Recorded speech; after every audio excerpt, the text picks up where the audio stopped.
Yeah. Black Man Unfiltered Network. We ain't here to play nice. We here to flip everything they told you was normal. Hey! Yeah. Yeah. Hey! We flipping tables. Yeah! We breaking labels. Facts! No more silence, no more favors. Truth hit hard, can't save it. Yeah! We flipping tables. This that real, no cable. Hey! If it's fake, we unplug it. Welcome to the table. Yeah. I came in the room, they was comfortable, quiet, smiling in your face, but behind it is riot. They told me be calm, but I'm built for the storm. When the truth in the building, you better transform. They don't like a man when he speak with direction. They love you when broken, confused, and correction. But I'm on a mission, I'm changing perception. No filter, no fear, just raw intersection. System designed just to keep you disabled. Mentally trapped, spiritually labeled. I'm cutting the cords, the lies getting fatal. If it ain't the truth, I'm flipping in the table. We flipping tables. Yeah. We breaking labels. Facts. No more silence, no more favors. Truth hit hard, can't save you. Yeah. We flipping tables. They said don't question, I said watch me. Too many men out here living sloppy. No guidance, no code, no structure, no lead. Now we wonder why families bleed. This ain't hate, this accountability. Look in the mirror with this vulnerability. Masking and frame with responsibility. That's what they fear, that's stability. I'm calling it out, no sugar, no glaze. We breaking these cycles, we shifting in the phase. Legacy built, not lost in the maze. We done being silent, we enter a rage. This ain't just a podcast, it's a movement, it's a reset. If it's built on lies, it gotta fall. We flipping tables, no fear, no fables. Black Man rise, we stable. Now we changing the label.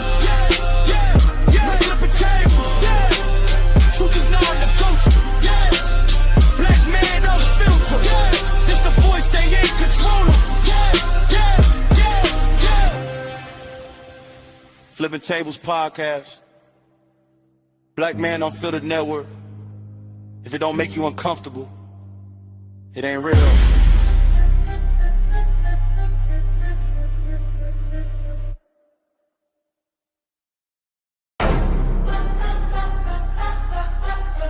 Yeah. Black Man Unfiltered Network. We ain't here to play nice. We here to flip everything they told you was normal. Hey! Yeah. Yeah. Hey! We flipping tables. Yeah! We breaking labels. Facts! No more silence, no more favors. Truth hit hard, can't save it. Yeah! We flipping tables. This that real.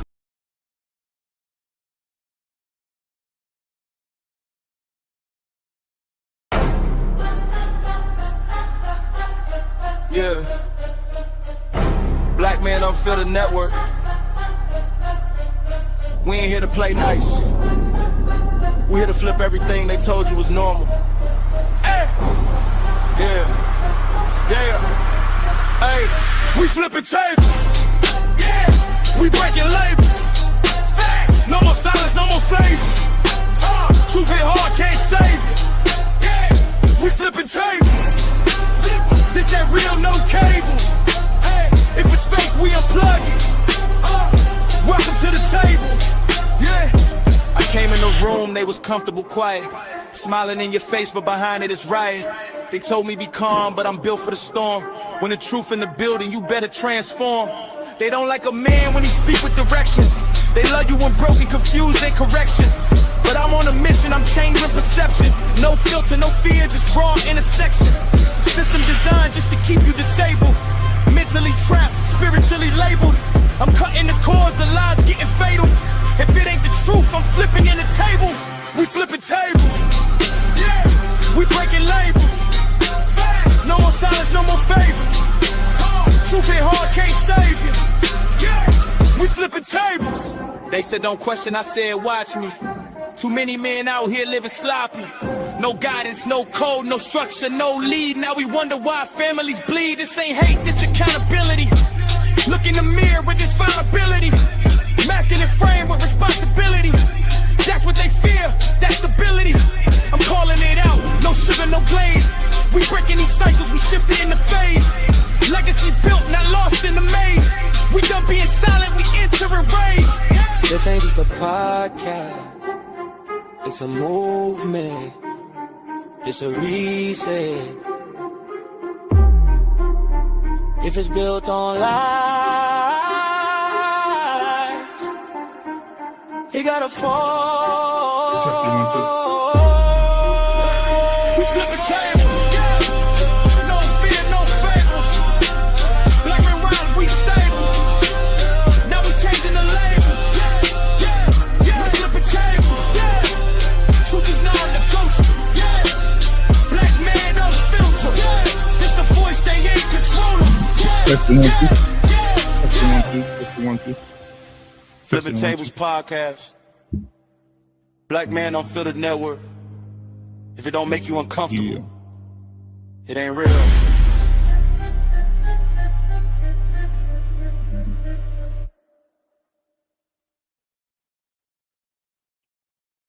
Ladies and gentlemen, welcome to another episode of Black Man Unfiltered Network's Flipping Tables Tuesday. Hey, listen, I'm so glad to be here tonight. I'm honeymoon happy and peacock proud to have another show to enjoy with you guys. Man, I appreciate you. And this is going to be another great show tonight. Before we get started, guys, as you're coming in right now, hit the like button, hit the subscribe button now. Go ahead, 5 seconds. Take care of that for you, boy. Let the algorithm know that we mean business in here, Black Men Unfiltered Network. So go ahead and hit the like button, hit the subscribe button right now. We're about to have a great show tonight, guys. Also, when you come in, if you want to give to the channel, you see the super chat at the bottom of the chat. Definitely go ahead and hit that. Support the channel, because this channel does not run off air, but it runs off of what you guys give. So I appreciate you for doing that. Also, if you want to give a cash app, if that's easier for you, scrolling at the bottom of the screen as well. I am your host and the proprietor here at Black Men Unfiltered Network. I am him, the guy. All right.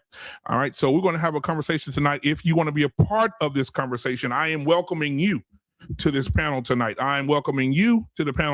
ahead and hit the like button, subscribe button, come up on the panel. As you can see in the chat, you will see that I have tagged and pinned the link to the top of the chat. So if you guys want to be a part of this conversation tonight, you definitely can do that. All right. Let's see. All right. Yeah, it's at the top of the chat. So go ahead and click that link. You can come up and say your piece. And remember, this is Black Man Unfiltered. You can be as unfiltered as you would like to be. Just make sure your camera is on, make sure your kids are gone, and make sure your wife is leaving you alone when you're coming up on the panel. And I appreciate that. Let's see here. All right, let it be known that you are in the chat, so I can shout you out. If you want your comments read tonight, make sure you send your super chat.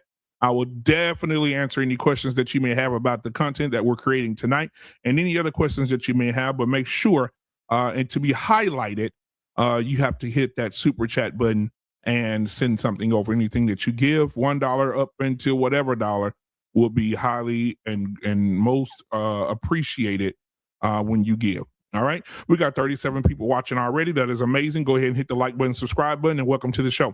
Now, tonight, as you guys can see on the thumbnail, we're talking about Mr. Chow tonight. Mr. Chow. If you don't know who Mr. Chow is an Asian guy who runs a store that they tore down to the ground. It is no longer operational. The store has been destroyed. And so since he's been, dealing with the trial of shooting a young man in the back as he ran out of the store. Now, we're going to get to the title tonight because I already see someone in the chat asking, why is it bad to support Asian shops? We'll talk about it in just a second. Because the title is Racist Asians they're exposed. And why are Black people still supporting Asian businesses when they clearly are racist. They say it out of their mouths. They say it. And we are the biggest proponents of their business. You understand? If you look at Asian stores, the majority of those stores are not in the rich neighborhoods. The majority of those stores are in the hood. Why? Because they own payday loan companies. They own nail shops. They own beauty shops, weave and eyelashes. You know what? I feel like they tapped into I'm going to say this out loud. I feel like the Asian community tapped into the insecurities of Black people and feed them from their insecurities. They feed the Black people's insecurities, and that's why they are so successful. Let me say it again. They feed on the insecurities of Black people. Black women do not love themselves. So what do Black women do? I cannot not wear my lashes, or I will feel less beautiful, less than a woman. I cannot not wear this weave and these wigs because I feel less than a woman. I cannot go without putting these fake contacts in my eyes. I cannot. I have to pregame before I go to the club. I cannot go to the club tonight unless I'm taking shots and drinking. So I got to go get me a little something to drink before I go to the club.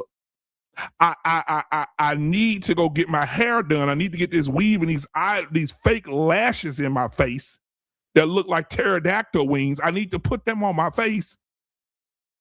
So I ain't got no money. So what I'm going to do is I'm going to go to a payday loan company where they charge me 200% on my loan, and I have to pay back $700 on a $200 loan. What the Asian community is doing is tapping into the insecurities of a culture of people. That is facts. And now I'm seeing a lot of Asian people. They're very bold. Now they're saying, oh, you need us. We're a necessity. This is what the Asian community is saying.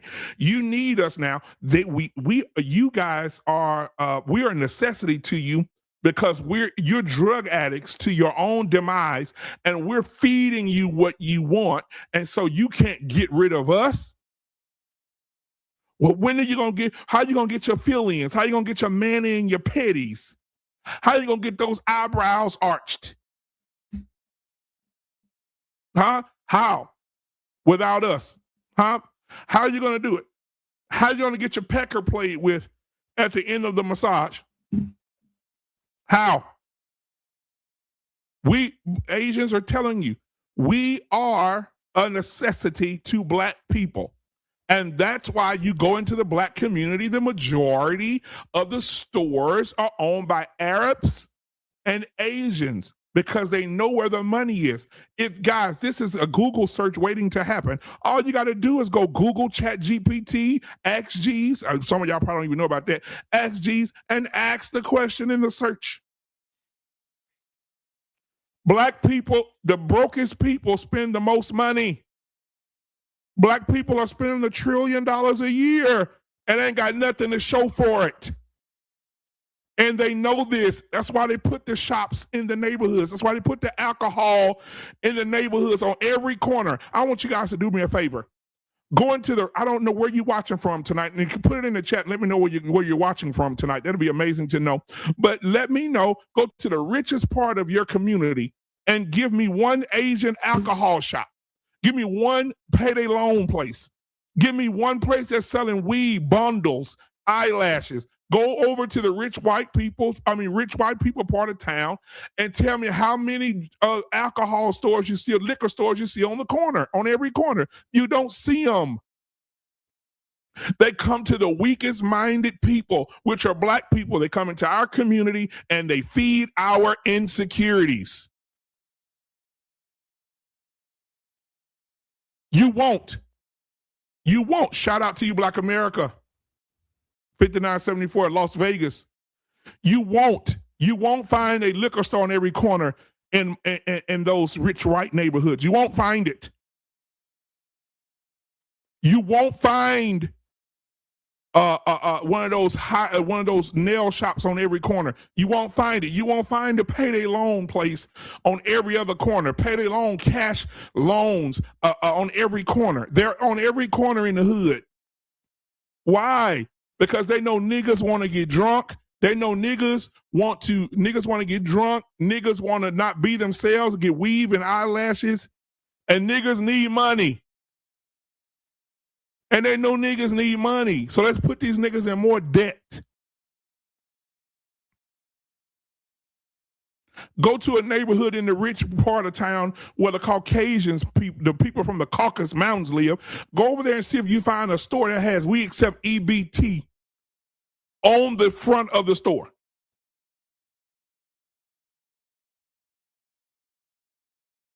But then, how can we blame the Asians for what they're saying right now? They're bold. That's like Walmart. I hear so many people say Walmart is full of shit. Walmart has the worst customer service ever. But y'all stay in there. And why is that? Because you niggas believe that without Walmart, it's a necessity. Walmart got the best setup possible, especially for niggas. The majority of people that work for Walmart is niggas. Why is that? Because they're feeding the insecurities of black people. Imagine working at Walmart. You get paid. You get your check. You cash your check at Walmart because half the niggas don't have bank accounts. You cash the check at Walmart. Once you cash the check at Walmart, they charge you to cash the check, so they're going to make that back off of you. And then you're going to go grocery shop in Walmart. Then they get their money right back.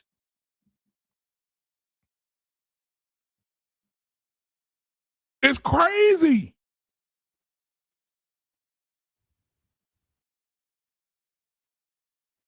It's crazy. Black America, you are welcome to come up here.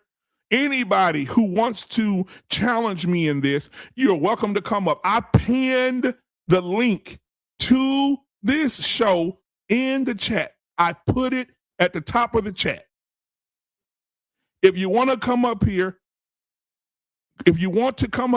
please click the link and come up here and have a conversation.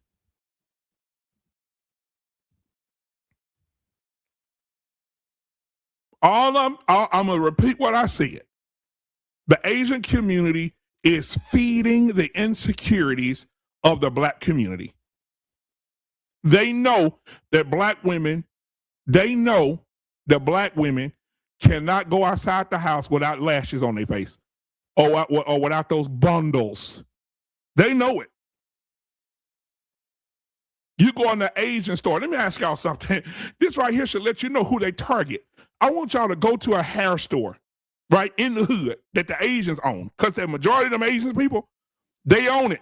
So I want y'all to go into that neighborhood, and I want y'all to go and look at their products in the store and tell me one product you see in there for a white man, a white woman, a Mexican man, a white man, or an Asian man. You won't see it. Everything they got in this store is for black people. And then they walk around, they watch you the entire time you're there. They say, everything okay?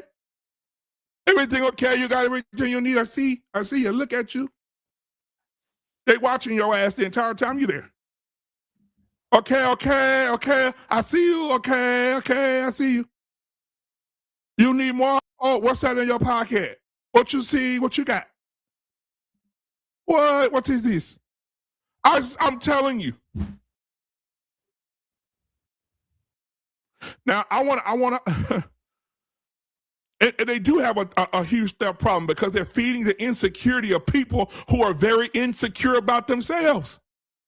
The black community is insecure. That's why the liquor sales up. Listen, guys, I got receipts. I can put ChatGPT up on the screen right now. We can get all this information for you. The Asian community go into the black community and they get all their money. But I'm trying to see what Asian store. Black America, I see you. I'm gonna get you up in a second. I want to see what Asian store has put their names on the back of any little league football team in the community. I want to see how many little league teams they have sponsored. How do they give back to the community? How many scholarships have they donated to? How much have they given back to the community that they take so much from? Huh? Somebody tell me. I'm trying to understand. Tell me what Asian community, what nail shop, why don't we have Ling Ling Nail Shop as one of the sponsors on your kids' jerseys? Why don't we have Payway on the back of a jersey that says we sponsor these black people, these kids, because they mamas give us $300-400 a month for their hair? And when I say the insecurities of black people, I mean that shit.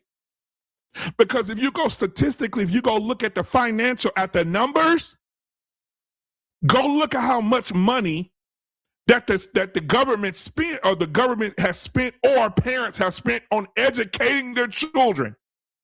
Women are walking around in our community, black women are walking around in our community with $300 braids in their hair, and tutoring costs $25, and their son can't fucking read, and he's in the 6th grade and can't tell you how to spell goddamn cat.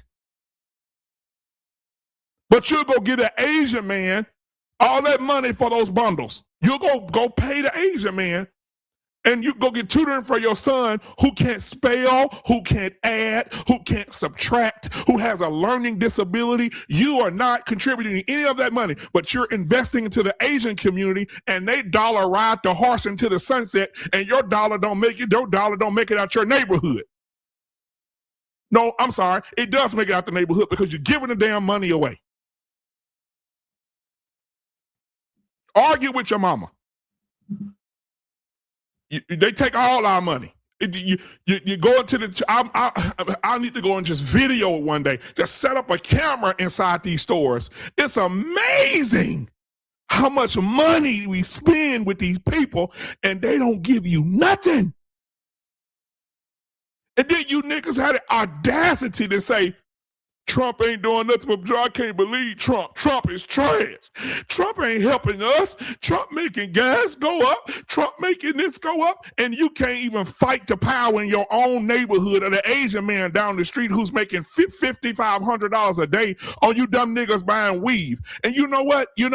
I want you guys to go watch a documentary called Hair. And they don't even respect your hair. They say that nigger hair don't sell good, but they said that the Arab hair and the Indian hair sells very, very good to black women. That's what they're doing. They're feeding the insecurities of #ThisTonight. The Asian community is feeding the insecurity of black people. They have studied these niggas, and they have studied these niggas well.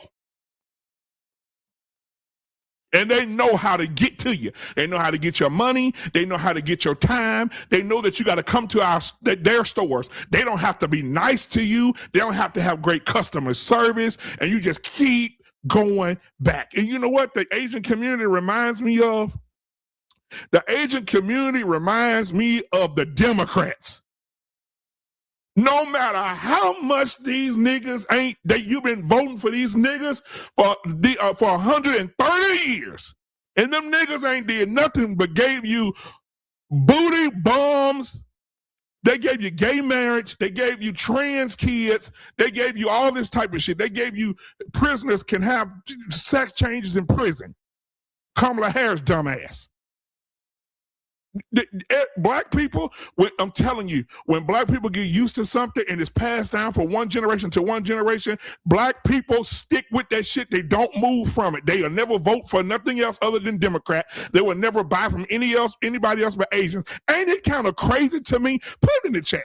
Ain't it kind of crazy to me that black people who get the most weave, the most eyelashes, the most makeup, the most stuff that the Asians sell, there ain't no black shops like that? We're not even selling the shit that we use to our own people. Do you know how hard it is for black people to get a license to sell weave and hair? Y'all need to do your research here. They won't even let us in the market. Do you know how much money is spent on black hair products a year for the Asian community? $2 to $3 billion on bundles, eyelashes. Come on, somebody talk to me. $2 billion, $3 billion. Hell, it may be 5 now. Because I ain't seen no woman, listen to me. I ain't never seen a woman consistently be natural in her own self. I've never seen a woman be consistently natural. I've never seen it. I ain't seen it. I've seen women that they energy change when they don't have enough money to get their hair done. It's women out here that will give you the gawk. These women out here to throw your ass back on you just so they go get some weed put in their head because they're insecure about who they are. They put those eyelashes. Do you know that I heard a dermatologist lady the other day said eyelashes have a toxin in it that triggers allergic reactions in women, and some women get allergic reactions who have never had allergies before.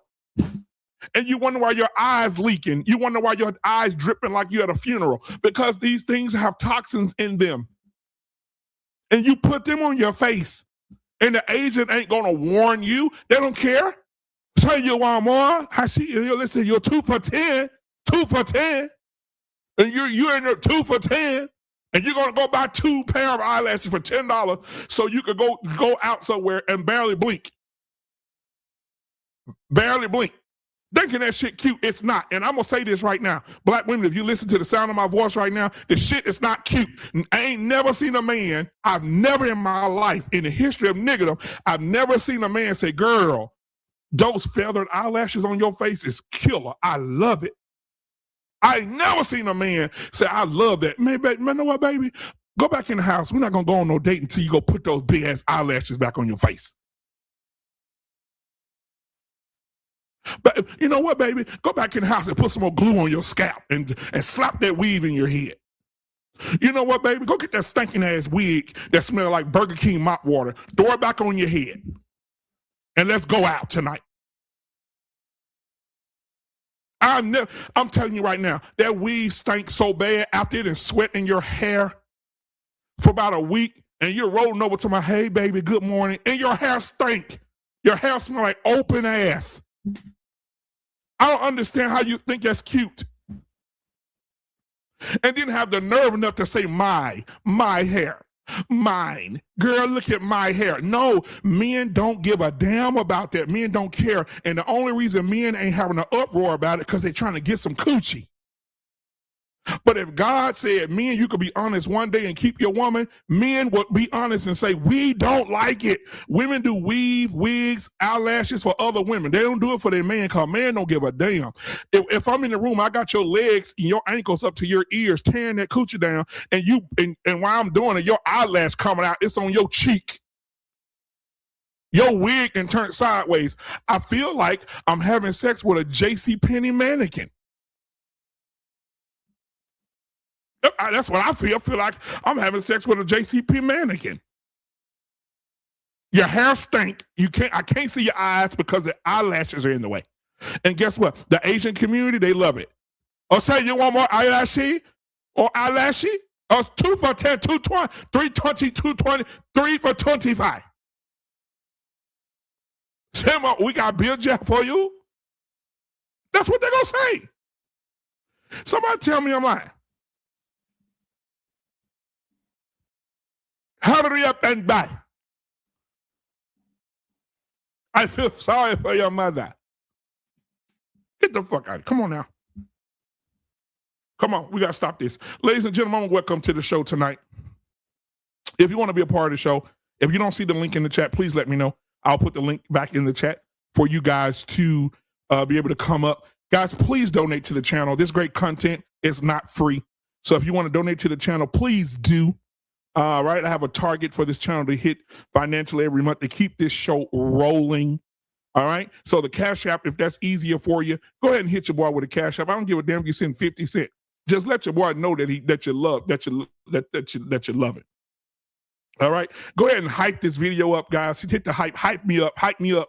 All right. Also, guys, if you want to give a super chat, the super chat's in there as well. If you want to become a member of this channel, please do so. But also, you could do something that's for free. Hit the like button, subscribe button, share this content right now with 2 people you like and 1 person you don't, and piss them off. It's simple. All right, go ahead and do that now. 128 people are watching right now. Go ahead and hit the like and subscribe button right now. Go ahead. Take your time. Hit the like button, hit the subscribe button, and then I'm going to bring up a guest that's going to probably challenge me in the area that I'm speaking in tonight. All right. So I'm going to bring him up, but I'm going to give you guys who's going to be this first super chat tonight, who's going to sponsor the show tonight. All right. Do that. Hit the like and subscribe button, and let's go. All right. Ladies and gentlemen, coming to the stage tonight, ladies and gentlemen, none other than all the way from Vegas. All right. Put your hands together for the one and the only Black America. What's going on, Black America? How you doing? You muted, my guy, if you're talking. You hear me okay? Yes, sir. I can hear you okay, man. What's going on? Oh, man, I'm blessed. Good brother. I'm sick of this. I don't even want to call it pro-black. I just think what we're doing is stupid as a black community. There are no more mom and pops in our neighborhoods. There are no more black-owned grocery stores in our neighborhoods. Those times have come, and I'm old enough to remember it, right? But those times have came and gone. They are no longer. And we have to, as a black community, as black people, we have to get over it and let it go, because they're not coming back. They're just not. So, that's basically all I had to say. I agree with you on some of the things, the eyelashes and shit. But I want my girl to have a perm. I definitely hate dreadlocks and twisties and all that. I don't like that natural shit. Go get a hot rock or something. Don't come in here with your head all kinky. And I don't like it. Some other brothers do like it. I understand. But everything ain't for everybody. But I just wanted to come up here and talk mess to you about these Asian shops. So you don't do you believe? I have a question for you. Do you believe that the Asian community is feeding the insecurities of black people? No, I believe they're providing a service. It's a difference in feeding an insecurity and providing a service. I deliver gas. I have gas trucks. So I'm in the trucking industry. And my industry, what I do is I deliver gas and diesel to truck stops. So I have a service I am providing. They are providing a service. The people want something and they feel a need for it.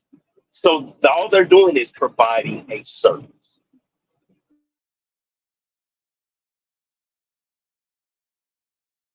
Oh, I'm muted. I would disagree, and the reason for that is because, like I said again, I'm here in Texas, right, Dallas, and I know for a fact there's places that Carmelo Anthony situation happened in Frisco, Texas, right? You also have Allen, Texas.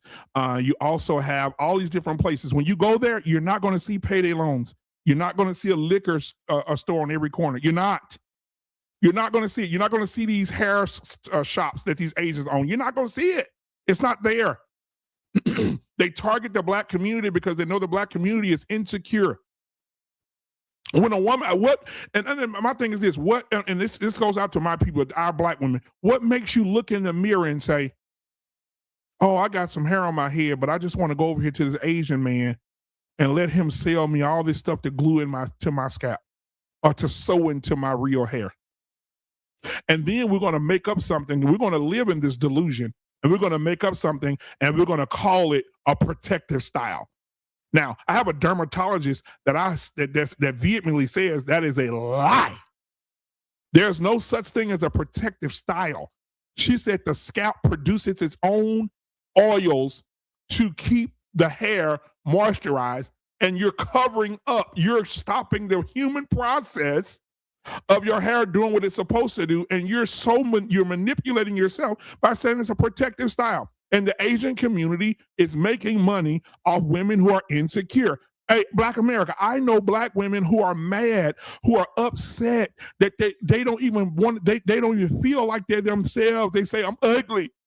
Y'all, please don't talk to me today. I'm ugly. I'm not going to feel good until I get my sew in. There are women who are depending on this like it's a drug. And I'm telling you this. Go ahead.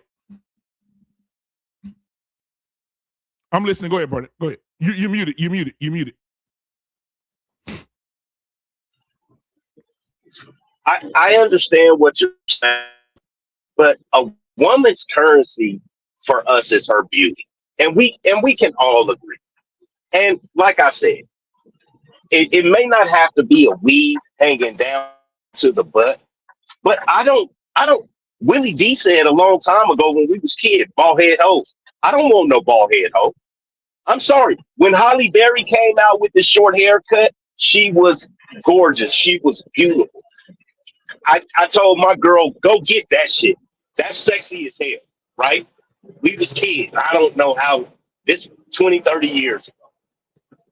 But other than that, it's a lot of maintenance. It takes a lot to maintain it.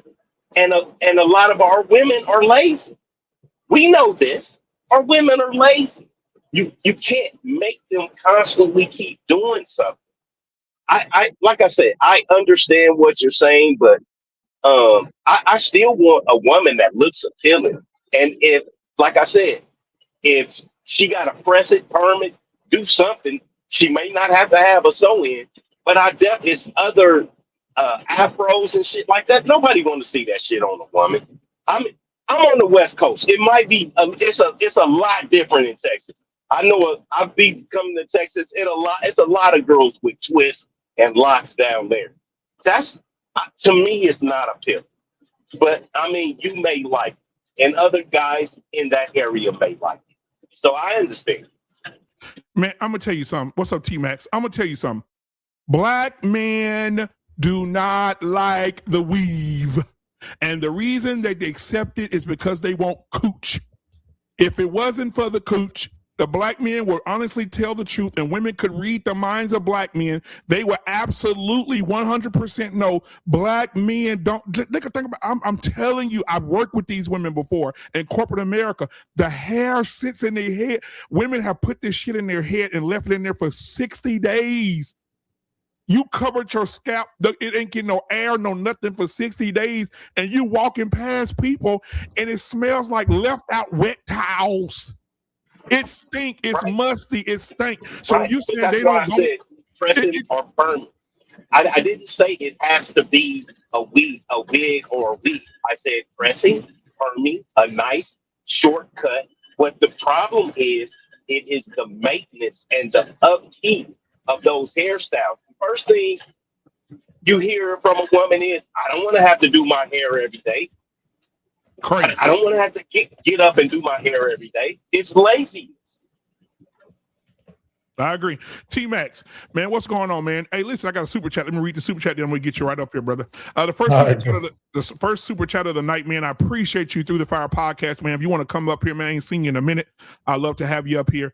$5. He says, I like my black woman with natural, if possible. Even like my black woman box to have a mini afro. Talk to me. All right, thank you so much for the $5 super chat, man. I appreciate you. T-Max, man. So before we get into this Mr. Child situation, right? Just opening discussion for tonight. Yeah. Right? Do you believe, and I'm gonna give you the floor to talk as long as you want to, do you believe that the Asian community and the black community are feeding the insecurities of black people? I mean, we could say that, but they wouldn't have anything to feed if there were no insecurities. So like a double-edged sword. But I do believe that they're capitalizing off of which everybody else is as well. Just like the black men on the corner that's selling that, pushing dope, that's capitalizing off of the insecurities of black people. Mm-hmm. So I hear what you're saying. I agree.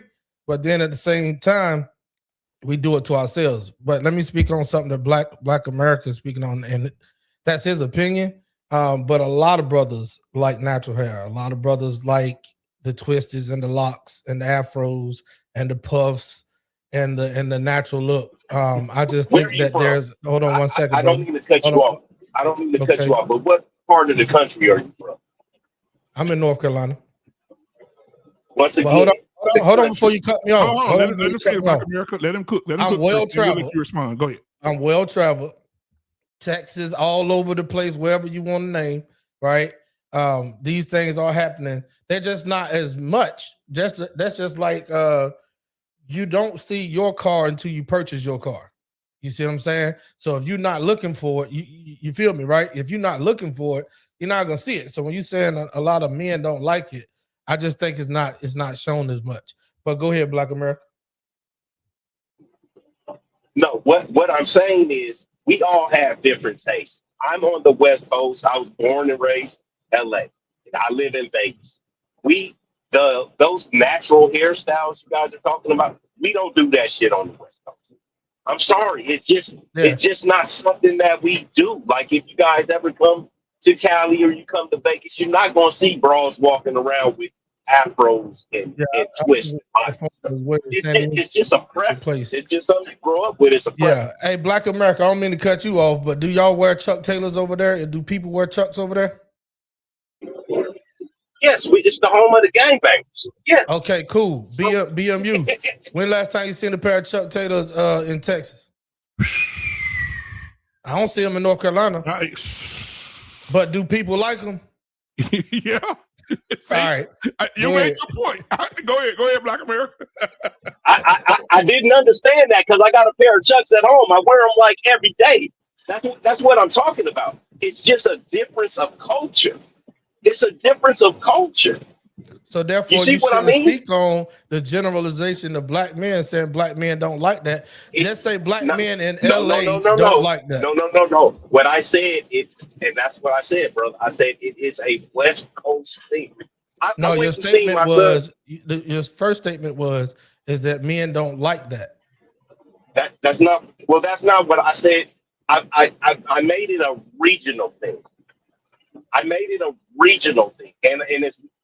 What I said was no weaves. I agree with that, but we do a short haircut, a perm, a press, something like that. It doesn't have to actually be a weave, but on the West Coast, it is a regional thing.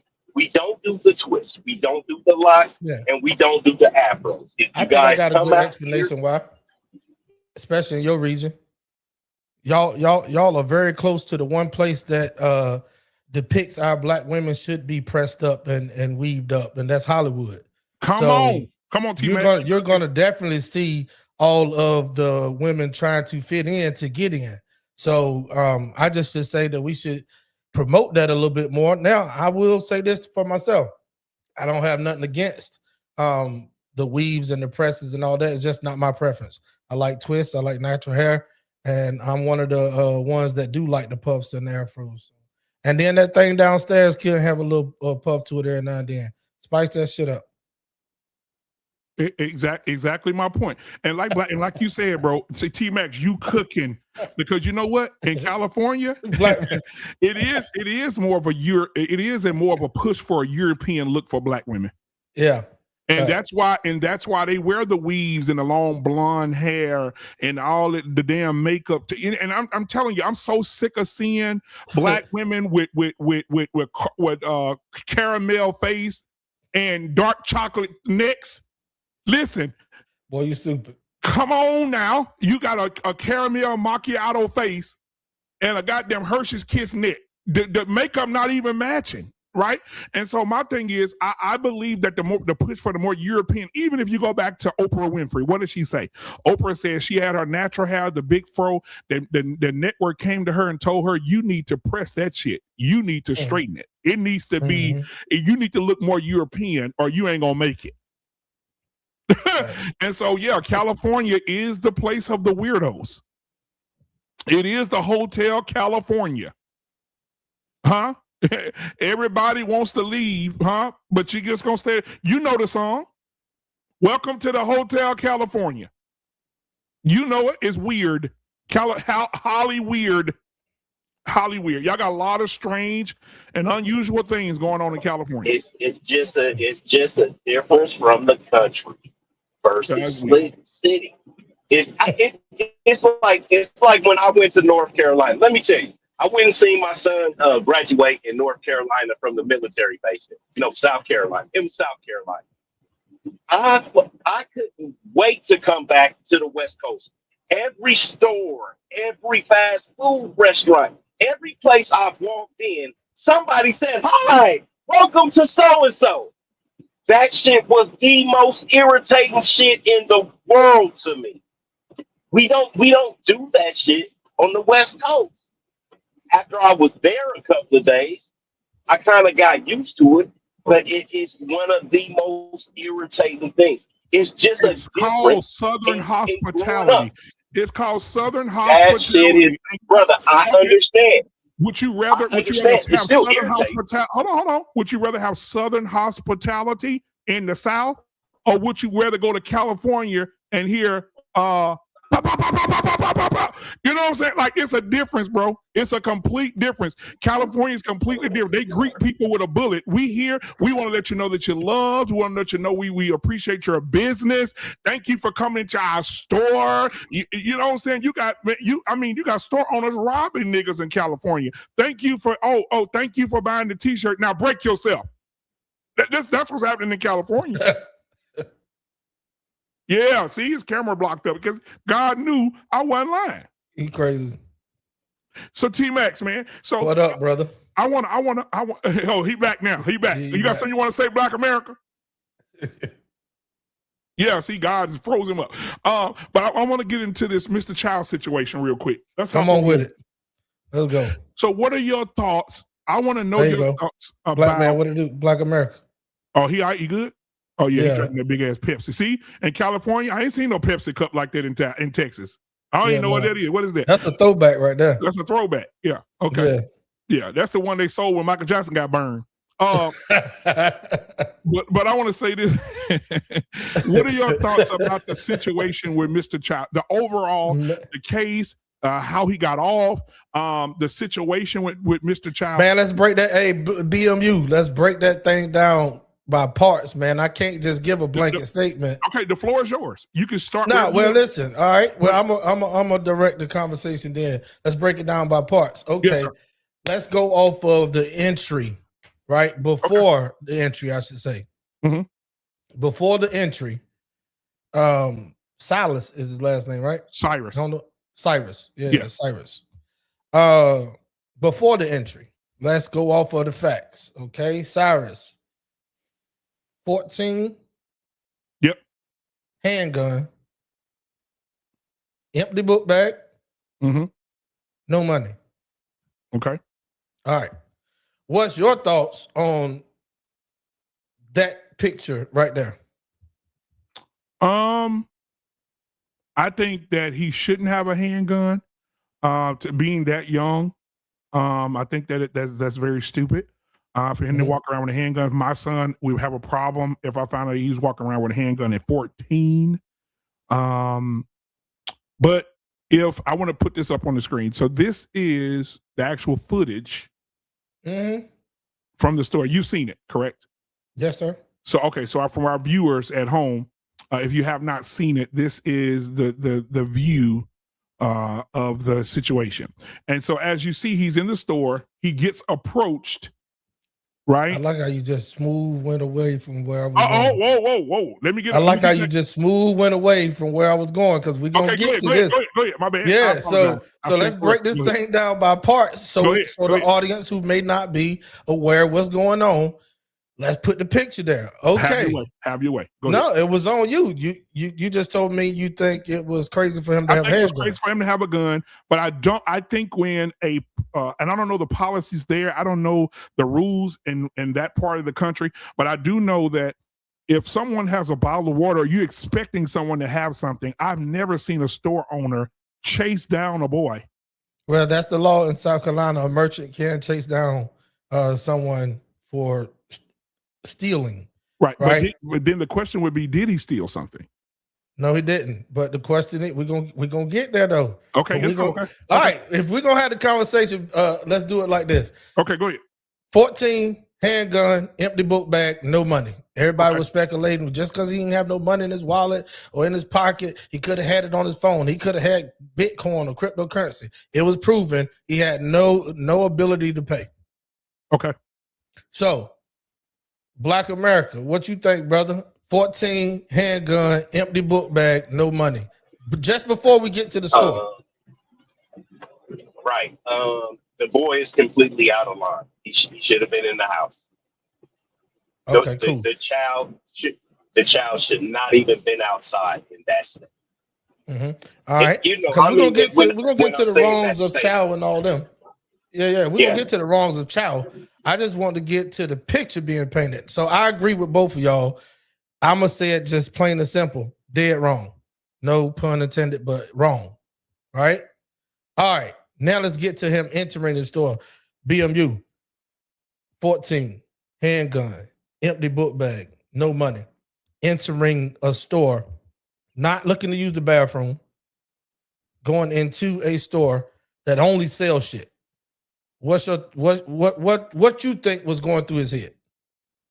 I have no idea what was going through his head. I can't even begin to think what he may be thinking in that position. In that position. All right. No money. Water cooler.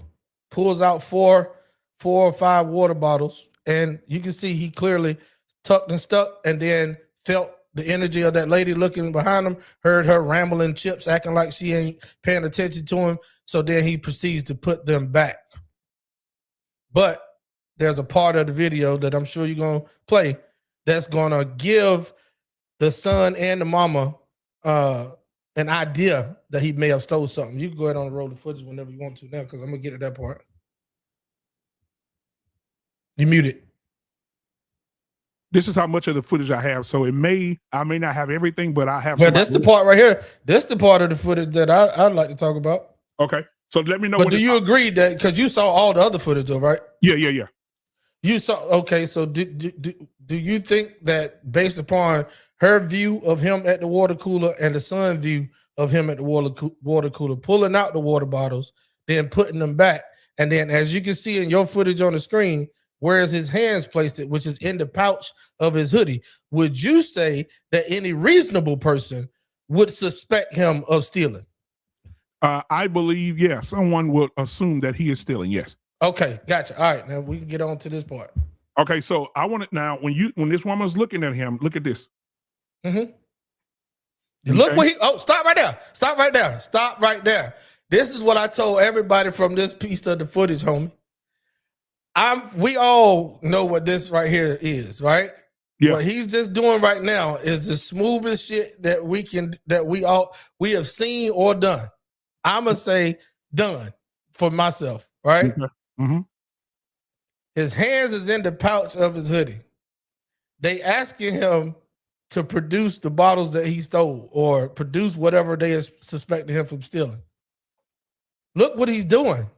He shakes he pulls his hands away from his body, flicking his hoodie, but never takes his hands out from inside the pouch. To their eye, he's holding the water bottle with both hands and just flapping his hoodie saying, I ain't got nothing. Go ahead.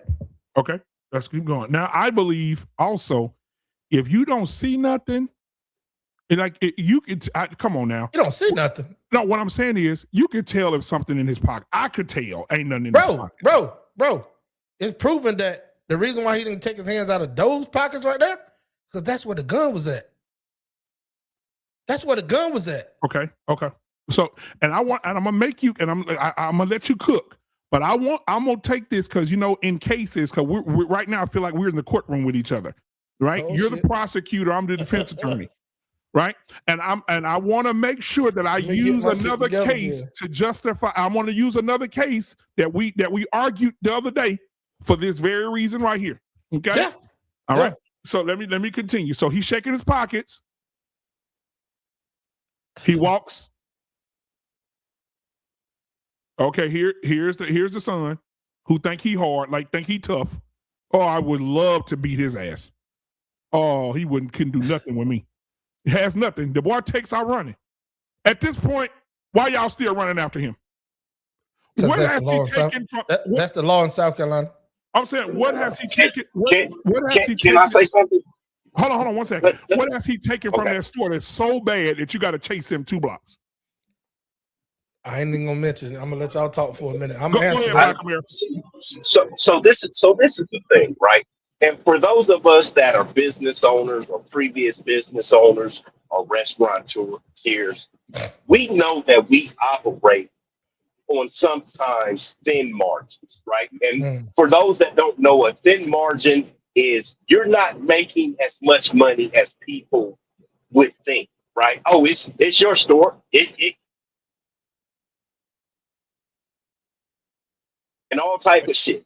These people that own these stores, right? They might have it a little bit better than some, but every dollar fucking counts. And I tell you, if you steal $1 from me, sir, I am going to chase you and beat the fucking skin off of your back. And this is why I said, one time Help asked me, "Oh, Black, you're not pro-Black." No, I'm not, because whether a little black boy or a little white boy did something out of line, I'm going to correct them.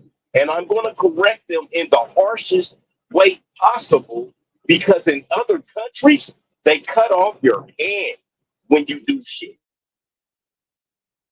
And does that make it right? Because in other countries, and when a woman gets out of line, they beat her ass. You agree with that too? Yes, they beat you with sugar cane in the middle of the square. This is the things that need to happen. Did you agree in with this that? country? No, I actually did you agree with it. Do you agree with it? In other countries, they cut off your hands, but when the women get out of line, they beat the shit out of them too. You agree with that? Yes, I do. I absolutely do. Okay. Okay. And you muted. I don't know how you keep muting. Yeah, in Dubai, if a woman get out of line and raise her voice at a man, they arrest her. They put her in jail. Yes, if we had these things in our country, we wouldn't have these problems, these gender war and this man-woman problem with all of these women getting out of line thinking they tough. If we would have these same prescriptions for the people in this country, all of these bad things would not be happening and running away like a wildfire. So yes, I'm sorry. I absolutely 100% agree with that shit. So man, this is go. T-Max, go ahead. Go ahead, T-Max. Nah, man. Look, bro. Black America, I appreciate them, man, for coming up, because he's giving a different perspective from like people that's in the chat. You know what I'm saying? Like, there's a way to look at it, and the only way to look at it is our opinion of what's right and wrong. Once we separate and take, because all these cases we talking about, bro, they're racially charged, right? Yep. And we're gonna be biased to a degree, just like the other side be biased to a degree, right? White, Asian, whoever, don't matter. We resonate with those that look like us the most, okay? But if we're gonna get down to the story or the conversation, let's look at it from a right or wrong standpoint, and then we can really have the conversation from there. Yeah, right. Because I've been that 14-year-old kid with that gun, right? Like I said, I'm California. From LA. Yeah, I'm from LA. I've been that 14-year-old kid with that gun. When I was 16, somebody killed my brother after 10 days after his 21st birthday. None of them made it to the next week. I've been there doing that. The problem is because this is a child who got killed. What they don't understand is niggas in LA, all over the country and in other countries, all over the world, people have been killing since they have been old enough to pick up something. So people are having pity because this is a young black boy. Oh, he didn't have to chase him down. You can't tell me how to respond to somebody who I feel wronged me. You can't tell me how to respond to somebody, right? If somebody did something to either one of you gentlemen, Say I'm that not again. going Hold to on. Wait. Say that again, Black America. You said Nah, we're not going back there. Hey, Black America, don't say that shit Black because what he America. trying to loop you back to You is just the said damn something. Anthony, Carmelo Anthony. You case. just said you can't say it again, Black America, because I want to make sure I heard you right. If you have done something which I feel is egregious, listen, and this is the whole thing about Melo. I don't care about him. I've been to prison too. I don't care about that little nigga getting time. Are you serious? Niggas do shit and they pay for it. I went to prison. I did time. I paid for it. It was my fault. It's not. I went under that 96 crime bill to federal prison. It was my fault because I was a D-boy. Okay, yeah. They was giving niggas. You didn't have to go that. You didn't have to go that deep into it. I just wanted to hear the first part where you said that first part. I want T-Max to hear that. If you do something, hey, BMU, and I want you to hear this part. You have to pay for it. You absolutely have to pay for it if you do something and you are caught for it. Okay. So he said that you cannot tell him how to respond if he feels something is egregious. And I knew where you was going with it. Yeah, but also, and I'm gonna let 100 Watt get in here and cook. But also, once you respond, you can't tell them motherfuckers how to respond either when they slap you with 35 if they feel it was egregious. You see what I'm saying? So it's a trickle effect. Go ahead, bro. 100 Watts, what's going on, man? What are your thoughts about what you heard so far? You know you've been using the chat earlier. Don't come up here with that bullshit either. I don't know what that means. I don't know what the fuck that's supposed to mean. No, but I'm definitely a proponent for you get what you earn. You know what I'm saying? Like look, man, we in 2026 right now. Like, are we ever at any point surprised that oh my God, the system is against black people? Like, that's kind of like an old excuse at this point. That's like getting arrested for some shit. It is an old excuse. So the system not against black people? It is against black people. That's the point. Okay, go ahead. Okay, it is. It has been. It's always been. The history is set up that way. When they wrote this shit, they wrote it with a curve in it. It was already set up with a curve. So for black people to be getting slighted and then to be surprised by it, I kind of find to be annoying. I low-key kind of find it to be annoying. To be slighted and then be surprised, it does nothing to help the situation. That's just where I'm at so far, because there's been a lot of different parts that y'all touched, so I can't get all of it, but that's pretty much where I'm at so far. All right, JT in the building tonight, man. JT, what's going on, my brother? Hey, you muted. But tell us what you think about the situation that we're talking about right now so far, and then we're gonna move the conversation forward. Go ahead. Okay, I agree with the fellas, man. Young fella was he was definitely dead wrong going in there. No money, armed, attempting to shoplift. It was a bad look for him. Any other questions? But did he deserve to die? We'll have a whole nother direction with it. Did he deserve to die?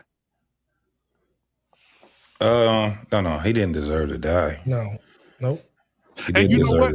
I think it's something inside of me that I think it's something in me that makes me feel like I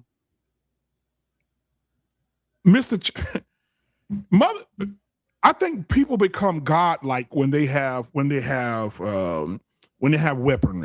I think they become godlike, right? And I think that, like Mr. Chow, I really believe this, right? Because you said earlier that this is racially charged. I believe it. I believe that if there was a white boy, it would be different. I agree. The Asians not going to do that to white people. They're not. The white boy wouldn't have ran. It was no reason for that little dude to run. White boy wouldn't have ran. It was a reason for him to run. Yeah, absolutely. You know the reason? I've been that boy walking around 12 and 14 and 15 with a gun. I just would have pulled my heat out, and he would have let me walk out the fucking store. It's happened a million times. Wow. I wouldn't have. He should have had a gun, but he should have used it to get away. I'm confused. I'm confused. No, he shouldn't have ran. Otherwise, I'm confused. He shouldn't have ran. He should have just dealt with whatever it was. If he didn't have anything, he should have. He shouldn't have ran. However, being at that age right there, it's a crucial age. You know what I'm saying? It's kind of like one of those things where he wasn't taught how to protect himself. If we already understand that it's going, the world is against us, then we need to act accordingly then.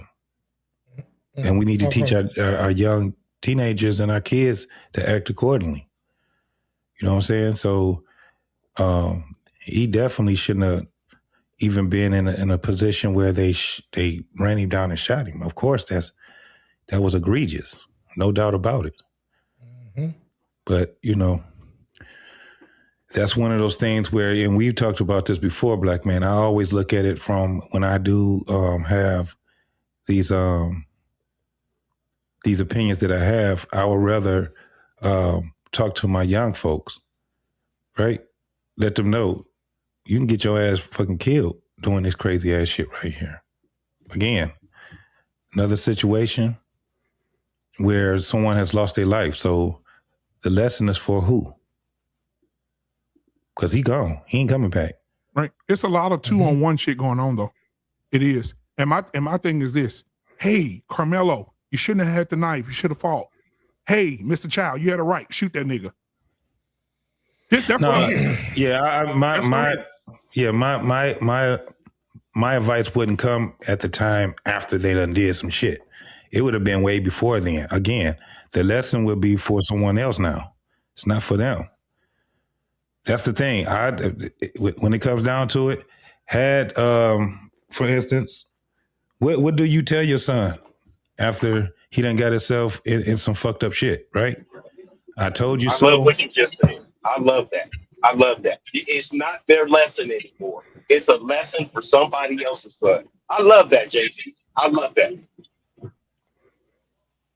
Yeah, I believe, my thing is this. I've not heard one black person say this, and this is amazing to me. All right, T-Max, this is amazing to me, right? T-Max, the prosecutor tonight. This is amazing for me that big-ass Asian boy couldn't chase this black boy down, just tackle him to the ground and check him and see if he has something. It's amazing to me, right? You 2 times bigger than this little kid, right? Your daddy running slow. You're faster than your dad. That's a big old Asian boy. He come around the corner. He came around the corner like he was Rick fucking Flair. Big old boy. You couldn't chase this black boy down. Little old boy, a lot smaller than you. Y'all had to kill somebody that was smaller than you and your daddy. He did catch up to him, and if he had something, revealed itself by falling out. But it didn't. But nothing fell out because he didn't take anything. No, the thing that he brought with him. Oh, yeah, the gun fell out. The gun had after fell he out. was shot. After he was shot. After he was shot, yeah. No. Before he got shot, before he got shot, the son caught up to him, and the gun came out. And when the dad caught up, that's when he said he seen the gun. Exactly. Hold on, this is what the dad and the son said. The gun. Okay, the cops never said that. The cops said, right, but dead men tell no tales. The only person that can say anything is the dad and the son. Right, and I believe the motherfuckers. I believe the son shot him, not the dad. Actually, I think the dad was covering for him. But still, the fact is, the gun could fall out because it was in his hoodie. It could have fell out when he got shot, hit the ground. But it didn't. But we don't know that. Was you there? No, you neither. So that's what I'm saying. The only people that can tell the story is the 2 living. That's why Black America said dead man tell no tales. So the only thing we go off of is the information being given. Like we can speculate a lot of stuff, man. Like we can speculate that he wasn't 14. But the officer said himself that he believed that the gun fell after he was shot. I don't understand. But that's the first time I ever heard that. Look it up. But how do you make an assessment like that if you were not there? How do you say the gun fell out here? I don't versus think that was said. Because when I read that, when I looked at the statements, and when I also looked at the YouTube videos of where they was in the courtroom, where I watched the coroner said that they didn't find no credit cards, no money, and all that. If you go on watching all those statements, he also said the officer goes on and says that the officer, this is the police officer that came to the scene, that when they looked at it, it looked like the gun fell out when he hit the ground because of how it was set up. You know, the way it fell, it looked like the gun came out of his hoodie but was in his pocket. It did. So okay, so when he was shot, it But- fell but- out. That's what he No, said. no. He fell down twice. Okay, but we're saying is that even the cops saying in himself on the stand that it I looked don't like think the so. You're gun gonna have to prove me wrong. Go look it up. No, you go find it and bring it back to us, bro. I don't think that was it. Okay, bro. I'm just saying, Black, when you want to research it, since we've seen, I'm Yeah, not I'm looking sure. at it right now. Y'all keep going. Okay, thank you. I'm just saying this, all right? Just like that, we don't know, but for the evidence, the cop said that this happened, he fell. We see in the video that he put the bottle back, okay? There is no reason really for him to really chase down the individual. Yeah, we all agreed that it was egregious to chase him down. So to even shoot him was shows a malicious intent. But it didn't, right? Ain't nothing gonna bring that boy back. Yeah, I agree with you. I do agree with you about that, and I do agree that he should have been in there doing what he was doing. So let's get that straight. I don't know if I completely agree with the egregious part, like the chasing them. I don't know if I completely agree with that. So the reason why I said is because the only thing you have to do, you got a camera right there. There's other steps that they could have took. They could have banned him from the store, had a picture up with him banned from the store. They could have called the cops. They could have had a police report on there, all kind of other shit. I mean, because think about this. They still, that whatever it was that he took, they can still write that off. What they call it? Death provision insurance. Not even that. Shrinkage. Yeah. Shrinkage. Yeah, but you know what I mean. They have so much that it's lost, right? Y'all know the history. Y'all know the off. history of this store getting stolen, and y'all know all the history behind what the store has been through, right? Yeah, you know. I just think he was he was an easy target for them by him being a kid. I don't think that if it was a 6'5" black male, swole up, muscular, or just 6'5" black male, grown with a beard, I don't think they'd have chased him down. I think he was an easy target. So I don't think it would have been a chase down if they were that frustrated and things it was going to be on whoever. Especially if he was if he was threatening, they probably would have shot his ass in the store. Well, Chow already shot a couple people prior to this case. Who did? The dad, Chow. That's even more reason. And they had 200 phone calls called in to the police for people stealing. Over 200 phone calls called in to the police for people stealing. Yeah. Man. So I say again, I think the boy was an easy target for them because he was a child, and I think that he was the one that got the perfect timing, I should say, or unperfect timing towards Chow and them being fed up. And when you say the shrinkage part, in some of these privately owned stores, sometimes they don't have that set up, and it's coming all out of whatever it generated is profit, and they pay out of pocket to go. You can catch those private owned gas stations shopping at your Sam's Club and your Costco's and all this other shit to stock the shelves of their own stores. They don't have loss prevention working an hourly wage to protect their merchandise. Everything that goes in their stores is theirs, not like a corporate store where they're gonna write everything off. I'm just saying. Well, that's just a some bad right. So that's just a bad business move then. Well, it was a bad business move for him to have the store in that location anyway. Yeah, That's why, I agree. I agree. Ain't that what I said earlier? Yeah. Yep. Didn't I say that earlier? I said that Asian people feed the insecurities of black people. They do. Yeah. It's facts. Nah, the store was cheap to own, to purchase, because it's in that location. Exactly. Nobody wanted it. Yeah. Right? In the hood, these people don't want these stores. Have you seen the store? Yeah. And Chow got rid of it before they tore it up. You know it, right? Yeah. Yeah, he got rid of the store and then they tore it up. Yeah. So that's been going on a lot in America, and that's been going on since the 70s, right? Thanks. So I agree with you, Black Man. It's not really the insecurities. It's just that they're capitalizing off our insecurities. So the thing is that I don't blame them for it. I blame us for that bullshit. We got, I'm from Detroit, right? All you see in Detroit is a bunch of fucking liquor stores and bullshit ass stores, and they treat us like shit. Well, they won't treat me like shit because I don't go to none of them motherfuckers no more, right? But they treat the people that's around them like shit. They talk to them like shit. They overcharge these motherfuckers. There was a thing where they had this one guy went there, pretty much a 25 bag of chips. We already know that shit is about what, $75, 75 cents, 99 cents, something like that now that they charging. They ended up upcharging in this one neighborhood. It was $2.99 for a small bag of chips. For one of those stupid ass drinks that the motherfucker be drinking, that shit was up $2. And it wasn't, you know what I'm saying? They were upcharging people in the hood like that. And the thing is that, yeah, I don't blame them. I blame us. I ain't gonna even lie. Yeah, but guess what? The insecurity of black people. We want to drink. We want to smoke. We want to go get a Black and Mild. We want to go get lashes. We want to go get wigs. We want to go get weave.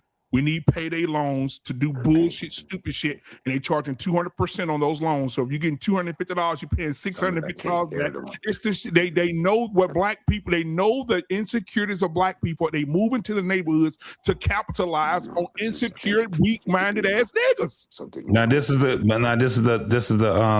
That's the pro that you had did. The con of that shit is you gonna get your shit ran through. Motherfuckers gonna run a truck through there and take your ATM. Yeah. You know what I'm saying? It's all of these things. So for them not to have the type of insurance that they need to have, that's their fucking fault. Stupid shit. So this is why motherfuckers will go and ransack their motherfucking store, or they'll go in there and the gas stations be full of motherfucking riffraffs out there fighting and shooting and shit. Yep. You in our hood, nigga. So this is what it is, right? But when you talk about us, you know the reason why black folks don't have any markets or stores and shit like that? Because they already don't want to have that. They ain't gonna do it in the hood.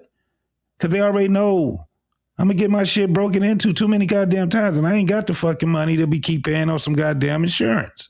Mm-hmm. I don't have the the means to keep dealing with my inventory coming up 100, you know what I'm saying, 125% short because somebody came and they looted my shit.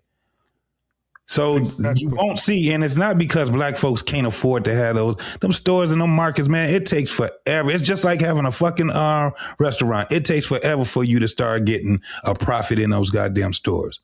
You gonna end up being in the red for a very long time.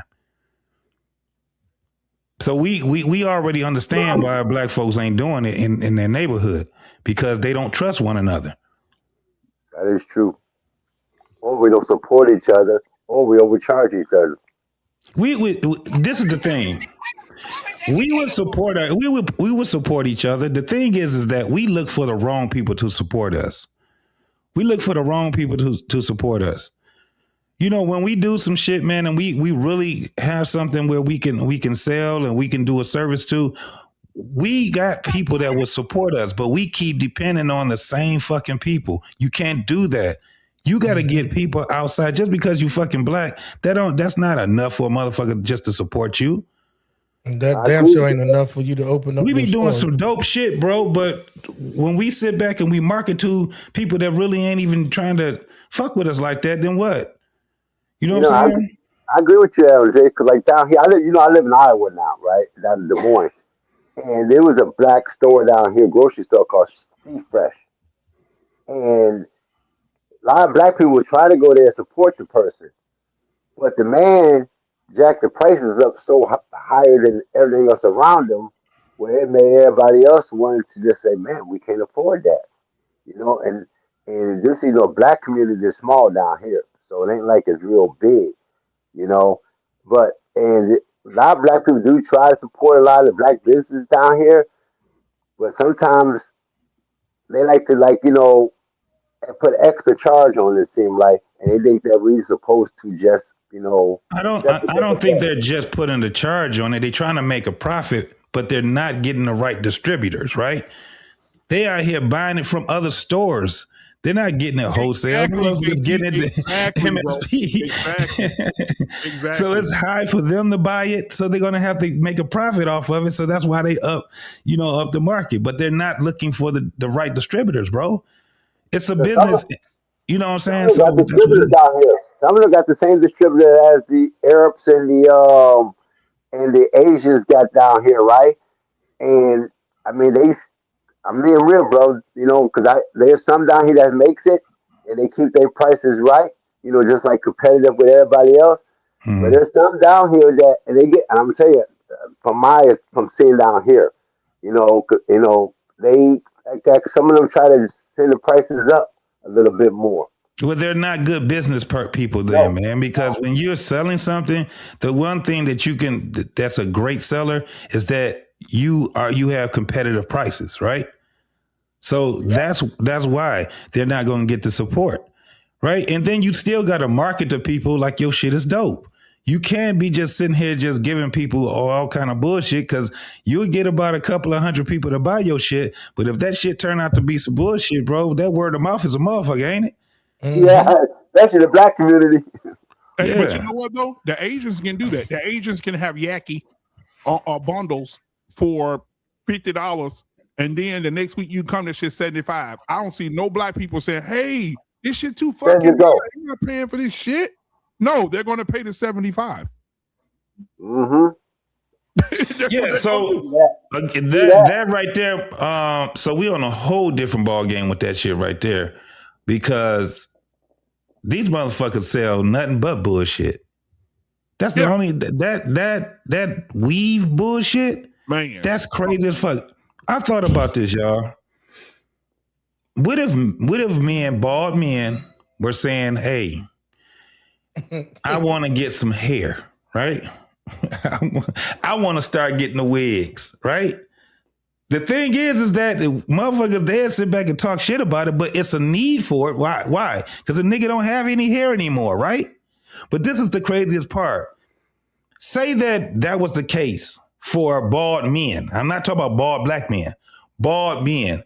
You do understand that motherfuckers be wanting to have our texture. So when you look at motherfuckers that be sitting there trying to get their hair like us, what do? They perm their shit, right? They do a whole bunch of shit to their shit. They cut it low. They get it where it can fade right. They get it where it can act right. We don't see our people don't perm. They relax their shit. We get those terms mixed up. Our shit is relaxed. White people perm their hair, or non-black people perm their hair because they like it. The men do, because they like the way that the texture is. When they want to get the locks, when they want to get, the whole thing with using the, what you call that little brush Rough that they brush. use. Yeah. They doing that shit, right? Now imagine motherfuckers start wearing wigs. Guess who hair they gonna be trying to get? The black man's hair. Nigga, that should be a game changer, homie. That would be a game changer. But I'm gonna tell you Because something. motherfuckers really need the hair. Let me tell you something. Have y'all seen the documentary called Hair? Yeah. I Well, Hey, haven't. black man. JT, that sounds good, but guess what the Asian man said in Hair documentary? He What do you said say? he walked in with a bag of black people's hair, And he said, "Oh no, not worth nothing." Yeah, No black value. women, but that was to sell to black women, right? Yeah, no value.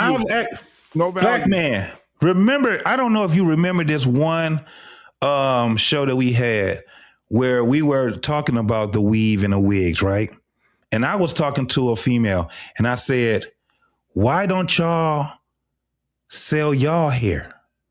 Why don't y'all sell y'all hair?" This is what she said. "Ain't nobody gonna buy that nappy shit." And she was laughing when she said it. This is about 3-4 years ago. So we already understand. I said black men. Dog, if you go around to all of these other places, though, the men, they love the culture of us, like with us. It's like the flip. The only thing is we not going around cutting our hair off and trying to sell our shit. You know what I'm saying? Of course, motherfuckers ain't gonna buy no goddamn hair, no women. That wouldn't make any sense right now in how the time is now, because our women are not, they're not being honest. They're not being honest. I hate my fucking hair. I like the hair that's there. And I guarantee motherfuckers just be like, all right, it is what it is. The problem that we have is that these motherfuckers, they're saying that they're doing it because it's a protective style. They say that it's too hard to mute for me, Scam. Like you got some little background noise. It's too hard for them to do their own hair every day, each and every day, or whatever the fuck they talking about. When all in actuality, they hate their own fucking hair. And then we can move forward. We never will move forward. That's why I just be like, fuck it. If somebody in my family asks me how their hair look, I say, well, let me see it. Period. I'm not about to sit back and beg you to change. No, I know what it is. That's a part of self-help, hate. And I'm going to move on. I don't give a fuck. Put that bullshit on your head. I still got background noise. I'm good. Yeah, you good now. You good. Hey, what's up, Jay Prince, man? What's going on tonight, man?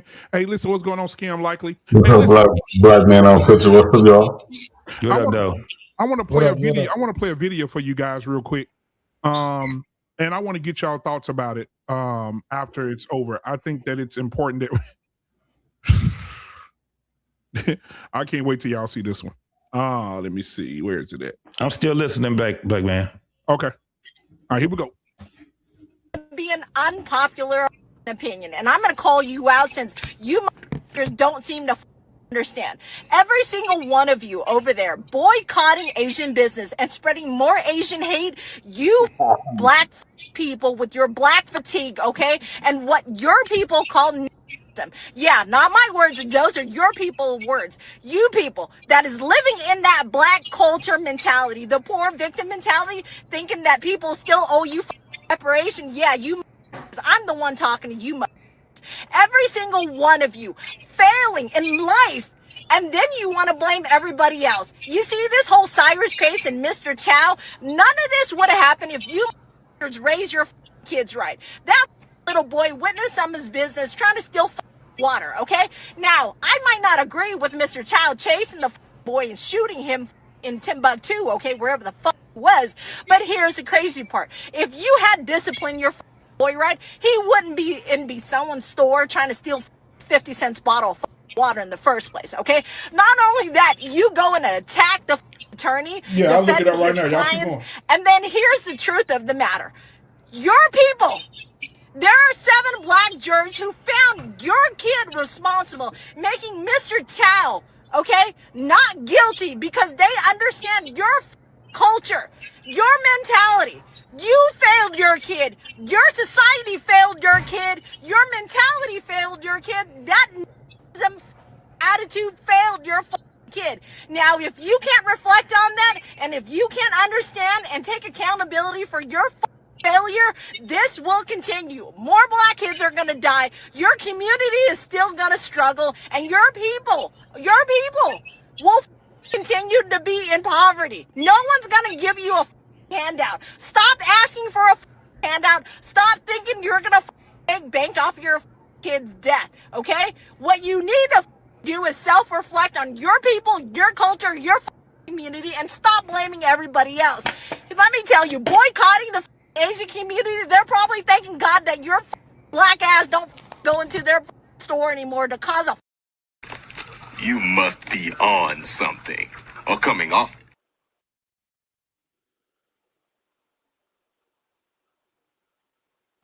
So how do you guys feel about how the Asians feel about black people? Oh, there's more. That's just the first video. That ain't nothing new. Well, I would say, damn.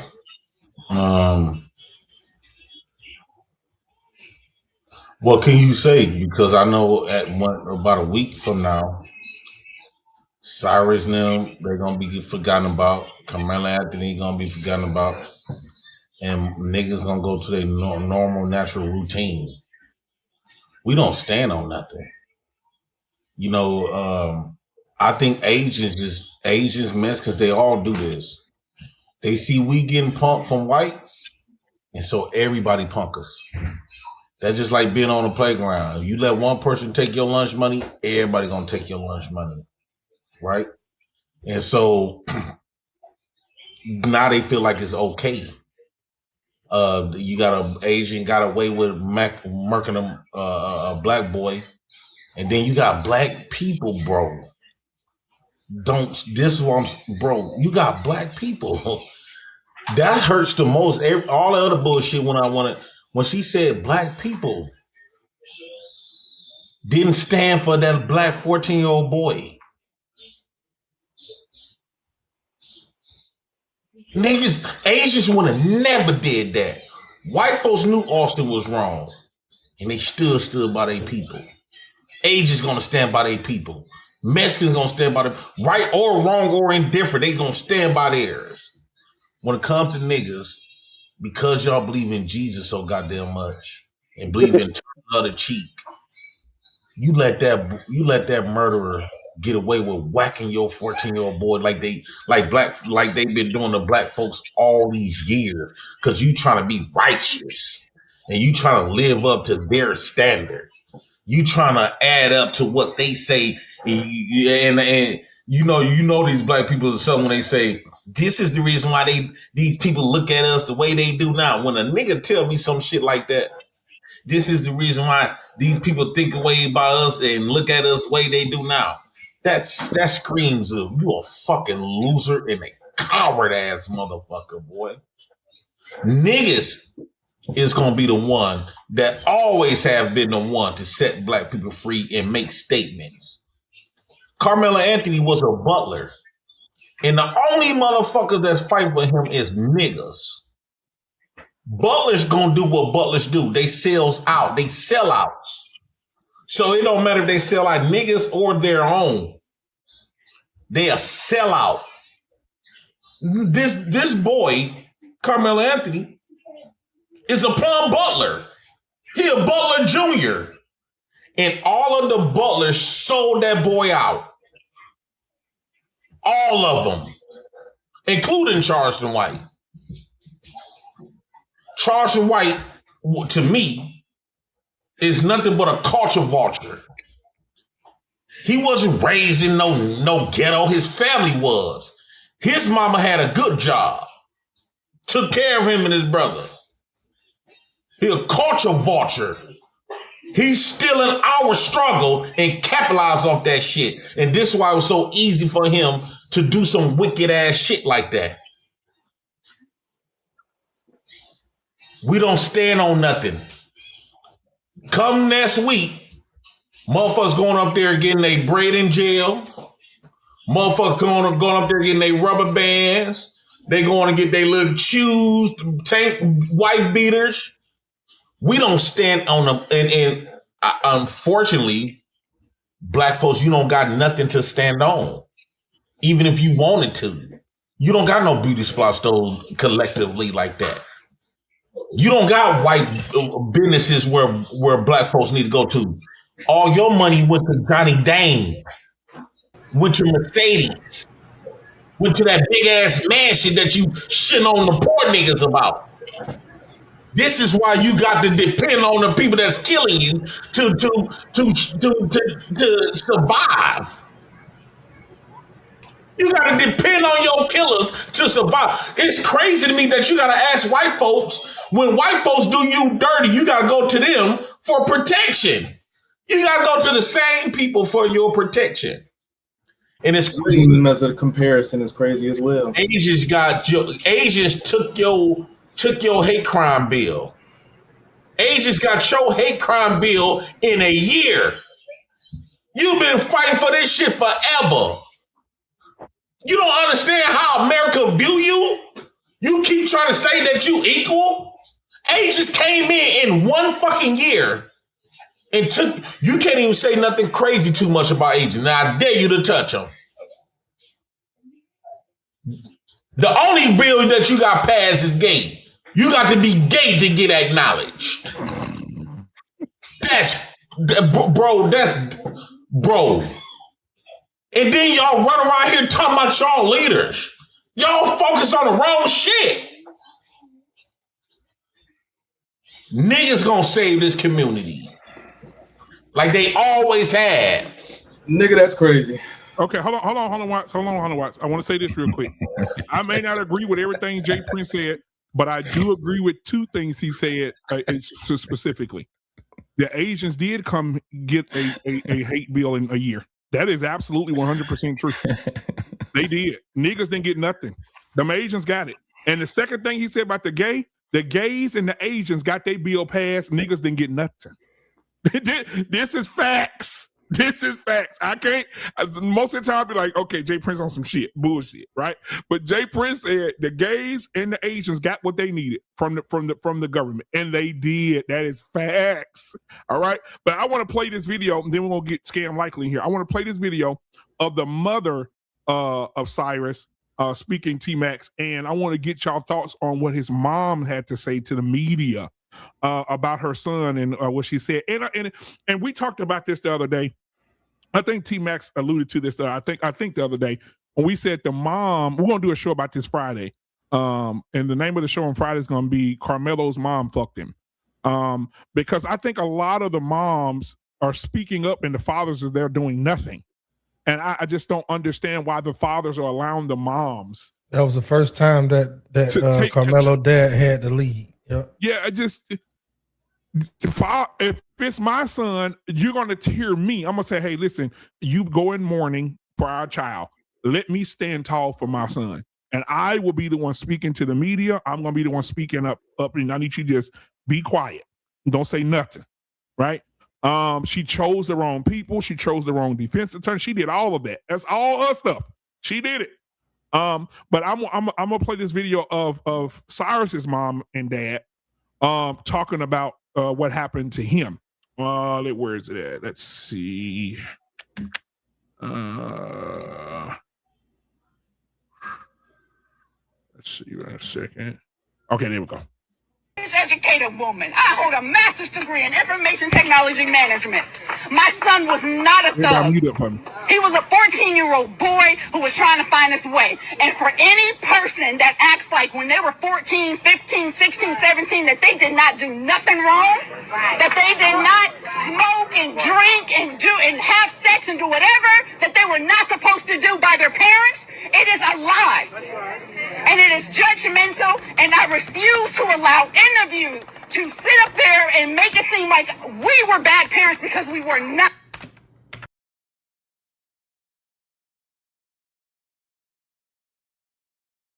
That's what the parents had to say. Well, the mom had to say in the Cyrus situation. And we'll start with you, JT, and go around the room, man. What are your thoughts? Listening to the mom speak to the media, what are your thoughts about what the mom said about the situation? It just makes it fucking worse. It makes it fucking worse. Who is she explaining to? Who is she talking to? Her son is gone, man. The motherfucking court, they made their decision. They let that man free. So for her to go up there, who is she explaining to? And then the things that she's saying that, you know, you can't say that you wasn't 15 smoking and drinking and all that shit. Shit was fucking wrong. It was wrong all the way around, no matter what generation it was. All that shit is wrong. Now, I can agree with JP when it comes down to him saying that, no, our shit is motherfucking weak as fuck right now. But it's weak because we don't have any fucking standards with each other. We can't let this shit slide no more, man. It's ironic that what's happening right now, the things that's in the news right now, is going coincide with this whole thing called the teen takeover. And it just seems like this shit is like orchestrated. You can't keep control of your fucking kids. This is what they telling people. Since they're not, motherfuckers they're gonna keep and continue to get slaughtered out here in these streets until parents start being parents. That's what's about to happen. It's gonna get even worse because it makes no sense for motherfuckers to see it, let this shit keep going. All these fucking cities that they showing, have you guys been seeing it? Motherfucker kids, in every week, the authorities get stronger and stronger. Before you know it, they're going to start beanbagging these motherfuckers. Well, they're going to start whooping their motherfucking ass. And there are some laws that have been passed. I was talking about this today at work, a matter of fact. They have a parental responsibility laws that they just passed in probably 15 states. It's going to continue to grow. And it's a result of those children who those YNs or those kids who are doing the teen takeover. They're passing laws for that. And so it's called the parental responsibility law, meaning if your kid, right, is out past a certain time, if they're committing crimes, if they're caught being abusive to others, the parents will be arrested for their children's behavior.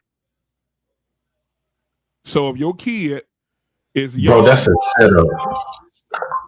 Because what could we do? We can't now. On the other end, we whoop their ass and leave a belt mark. Let alone put paws. When you get these big ass teenagers, especially most times, mama's raising these kids. Most of these kids is big as hell, so they be fighting the shit out their mama. So if you beat their ass, you going to jail. So how you gonna be responsible for some shit? Dog, this is a setup. And we just allow it. We keep saying laws getting passed and we just find a way to get around it. We don't address Nathan. Well, the problem is though, JP, the problem is the raising of the kids has already been done by the time they big as hell and there's a single mom there. So what the law is being passed is basically, it is a setup. It's basically saying you should have did what the fuck you were supposed to do when they was little, because by that time they already out of control, out of your hands. So this is a cleanup mission. Not kids get influenced by their peers. Huh? Kids get influenced by their peers at a certain age. Kids at the 12, 13, parents is done raising them as far as like the kids' perspective. They listen more to the people in their schools or in their environment. So if your environment, you don't. Yeah, but the reason why the good parenting is in play is so that they don't get influenced by the wrong group. That means that every kid ain't out there hanging. Hold on, every kid ain't out there hanging with the bad fruit. No. But this is my thing. What do you propose they do then, JP? What I propose to do is one, either we're gonna get an environment, or we have to stand up for our own black families. Because it seems like they do whatever they want to. They never had our families in best interest. And to sit up here and think that these laws that they passing is a good gesture, is something they're supposed to do. Bro, this only thing this is to add on to the destruction of the black family. To the point where black families don't know what to do or where to turn. These parents, we don't get no book to raise no kids, and they pass all of these restrictions to the point where you have to abide by the kids' rules. So what could he do? If you beat you, if you tell you what, everything that, bro, you can't even discipline them physically. So how you going to prevent them from sneaking out at night? So this is what I'm asking. I'm asking, what do you? Because right now it needs to be something immediate correction. You can't let this shit keep going. Motherfuckers getting their cars towed up. Motherfuckers getting shit burnt up. All kind of shit. Niggas getting their houses ransacked. All kind of shit is happening. It's an immediate thing that has to happen. What do you think should happen immediately? The first thing we should do as parents is go to that damn CPS office and tell them to stay the fuck out of our business and let us raise our kids. That ain't gonna do nothing for They're preventing us from raising them. No, but what I'm asking is, what do you propose to happen now? We can't go another weekend with this bullshit. It's not like JT. It's not like we sending our kids off to go carjack and kill boy. We ain't doing that. No parents is doing that. But the problem that we having as I'm raising kids, well, a lot of parents is scared to even parent correctly because the moment the kids get 14, 15, you put them the ass.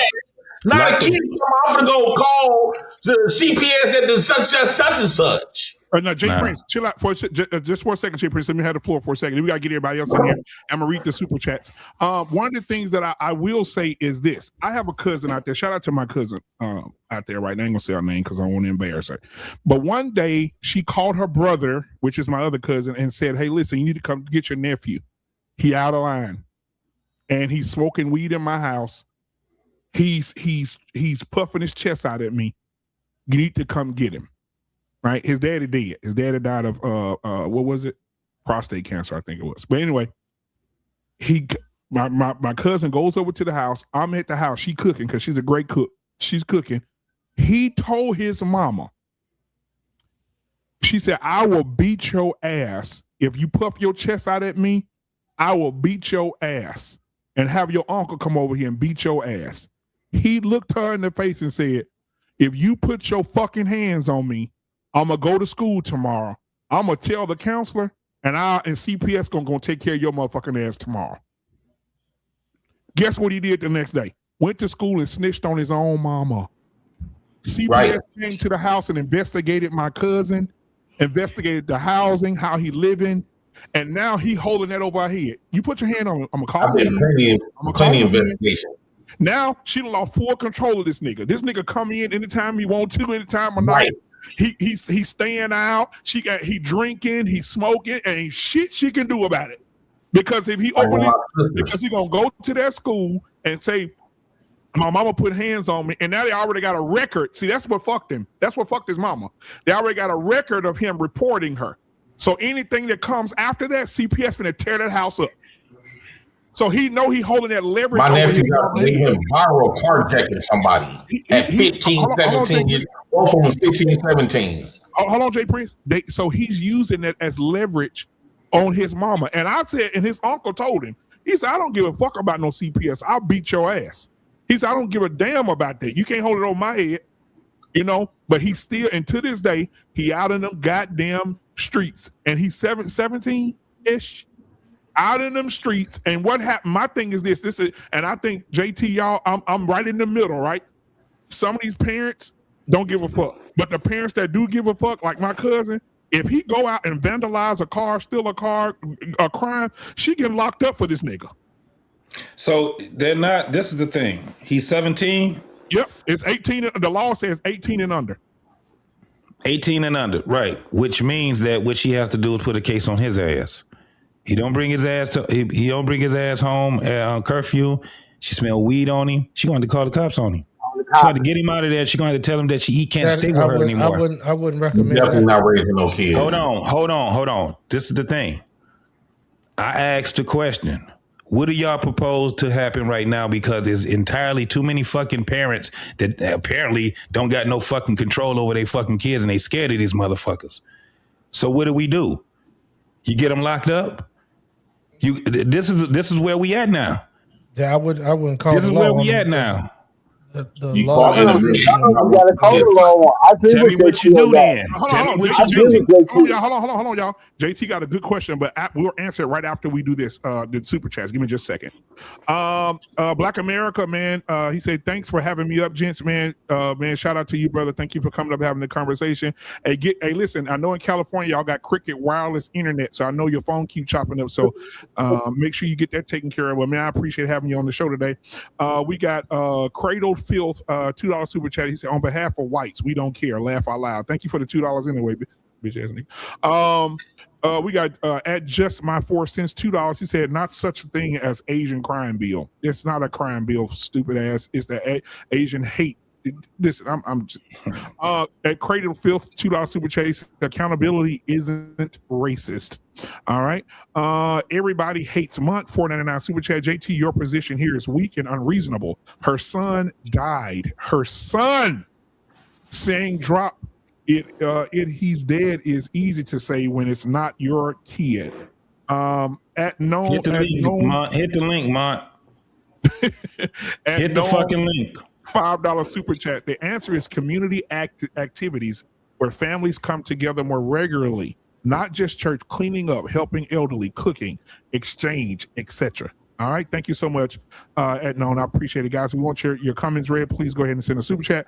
I appreciate all the super chats that came through so far. If you're watching right now, we have 571 people watching right now. Make sure you hit the like button. Make sure you hit the subscribe button so the algorithm can help us move this show and this platform forward. Thank you. I appreciate it. So JT asked the question, gentlemen. JT said, what can we do now? Let's keep it respectful. Let's just have a conversation amongst men tonight.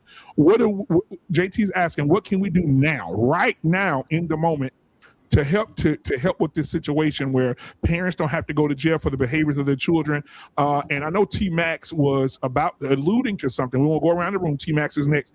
He was alluding to he don't agree with calling the police on your children. And so T-Max, go ahead and say what you have to say. Then we'll move to 100 watts, so on and so forth, and scam. Yeah.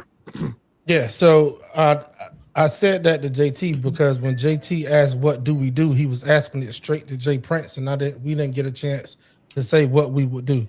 Now, my opinion of what we would do is the ones that are being born, you have to do something different from the ones that you've already raised, right?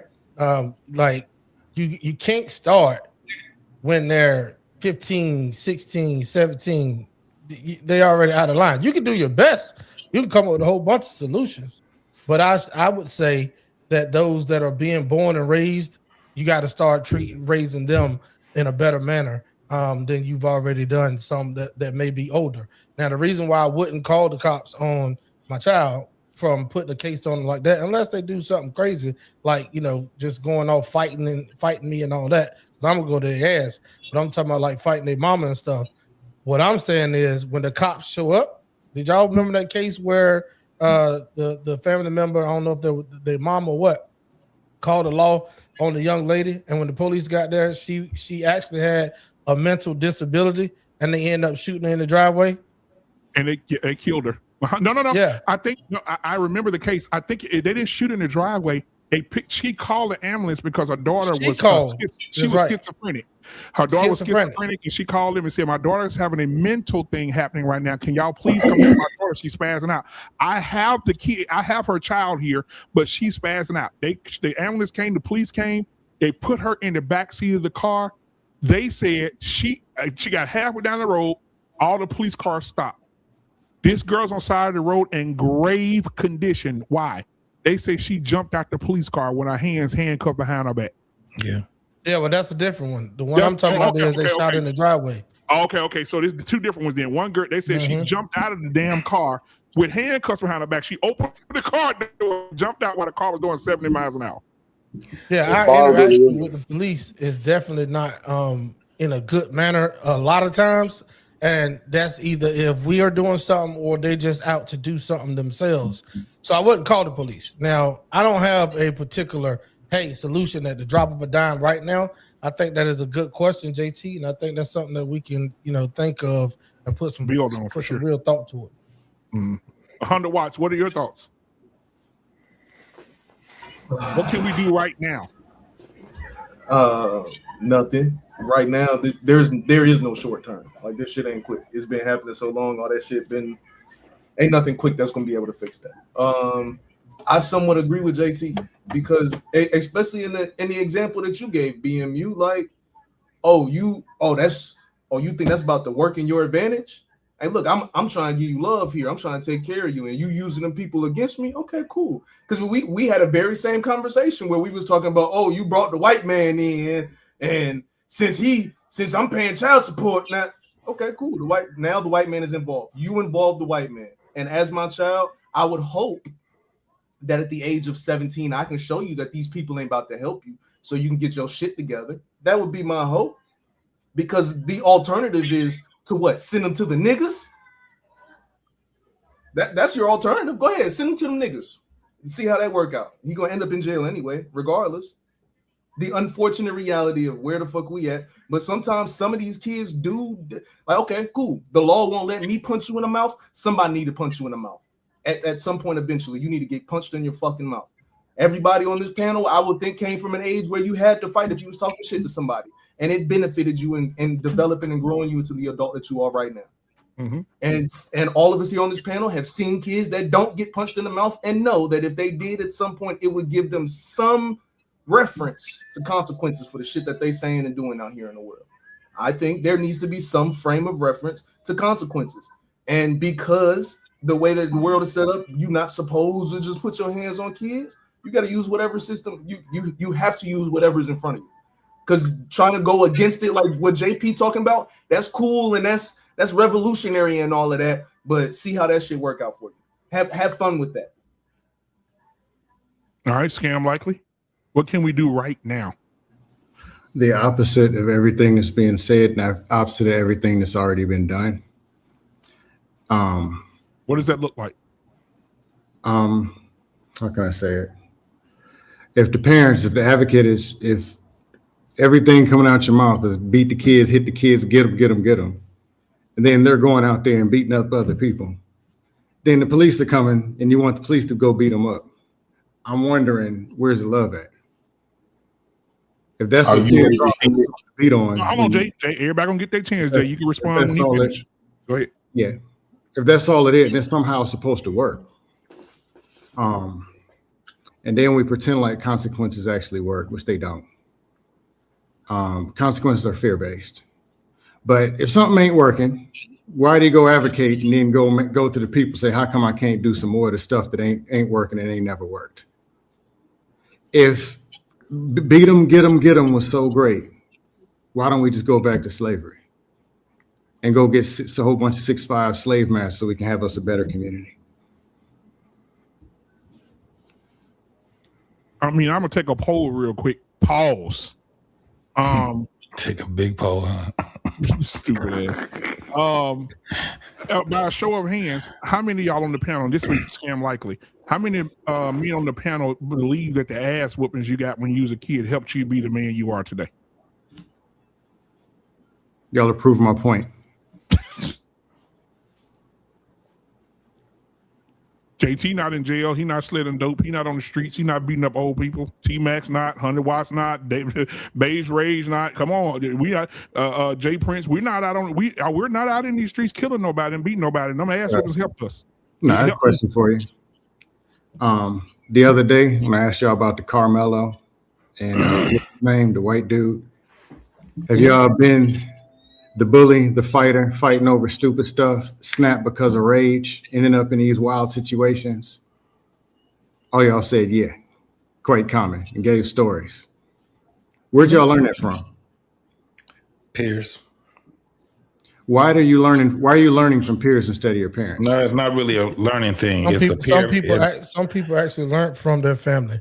I know tons of people that's proud to say that they are Edwards or Smith or Thompson, not because their Edwards families was stand-up citizens and doing all this, because the history of the family is this. So It don't just come from the peers. I know motherfuckers that tell you, all right, motherfucker, I'm a goddamn Edwards. And when they say that, they letting you know, don't fuck with me, because my daddy, my uncles, my brothers, my cousins, we all about that shit. So it's two sides to the corner. I agree. I agree. I know some niggas like I know some families like that too. You say their last name, niggas cower up. Be like, hell no, don't fuck with them niggas. That nigga know. So anybody in that family got self-control? I'm just curious. Yeah.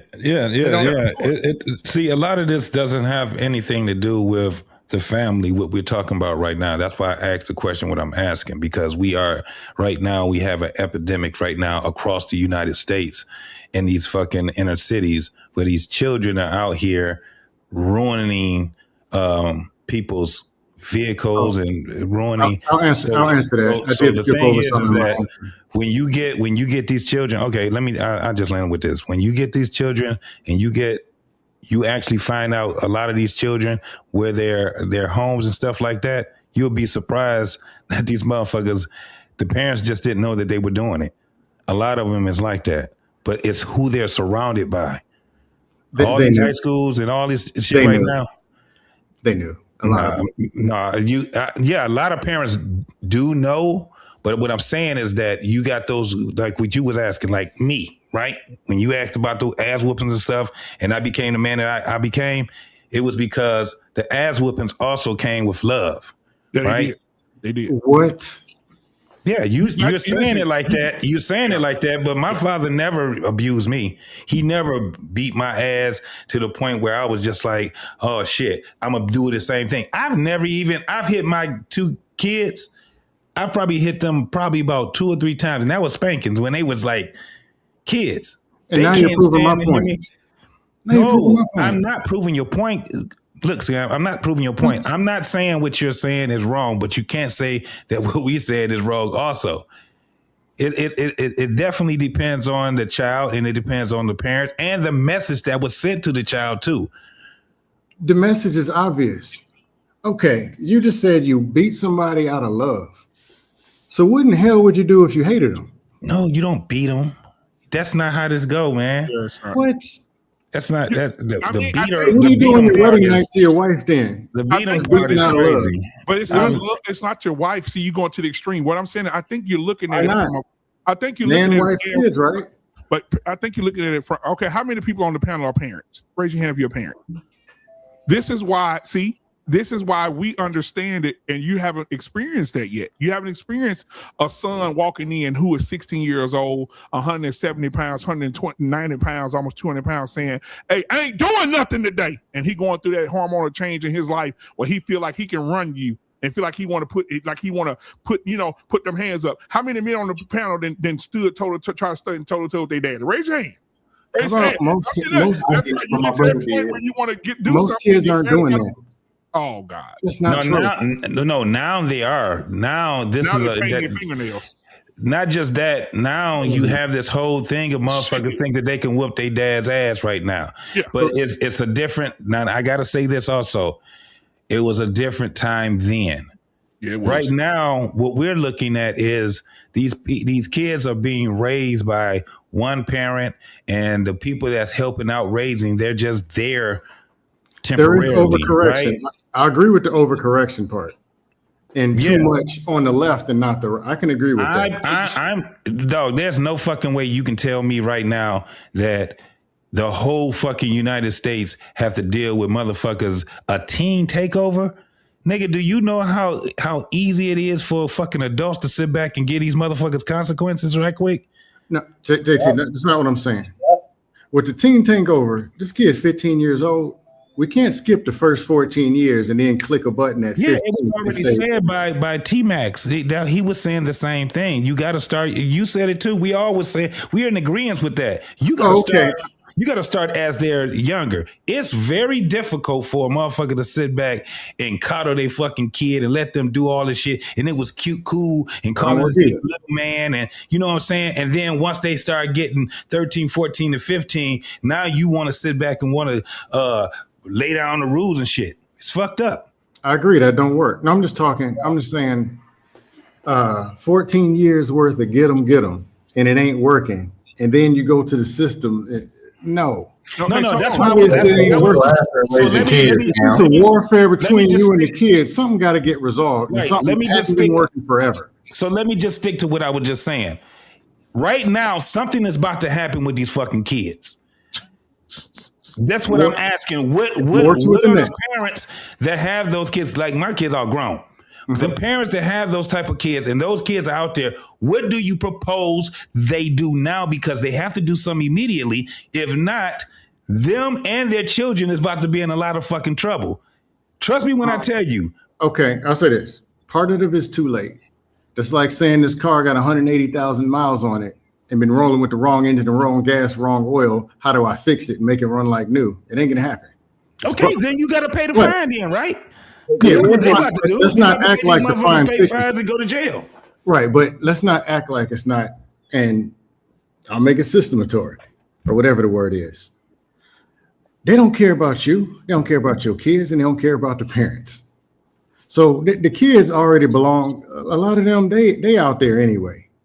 So let's go ahead and pull the parents into the same scam and start docking them and getting them for their money. Yes, bro. That's what I'm saying. That's what I'm saying. That's about to happen. We can't be sitting back. I'm just saying, not pretending like it's a fix to the problem. I'm not pretending. I'm telling you, they are in trouble. The parents and the kids are about to be in fucking trouble. Okay, I can agree with that. How did they save themselves from getting this? Because you complaining ain't gonna do a motherfucking thing. You still gotta pay that fine. You still gonna spend some time in jail. And if you keep repeating that shit, the shit is gonna get even worse. It's about to be bad. So what do you do as the parents? People are going in.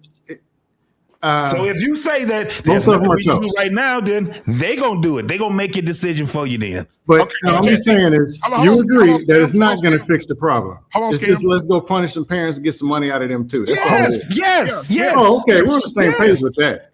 Oh, we're on the same page with that part. So my point is this. How do you correct it before you get to be a victim of this shit, right? If you saying that there's nothing we could do right now, you just waiting for this shit to happen to you, then okay. You better come up with something right now or they gonna make the decision for you. Yep. Okay, so are you asking as if there's a parent with a child on the borderline or something? And like that? Let me put it in more common terms. What if you, and this is a what if is a moment, right? What if you have a single mom, right? A single mom who's working graveyard. Let's just give her the benefit of the doubt. The daddy dead. Okay, we ain't gonna say he deadbeat. We just say he dead, right? The daddy dead. She's working graveyard. While she's at work, her son's friend called and said, "Hey man, we sneaking out. You going with us?" Peer pressure, motherfucker, in 2026. Okay, my mama not at home. He's a good kid now, but he just needs a little guidance. Let me go out. I'll go. As long as I can get back by the time my mama get off.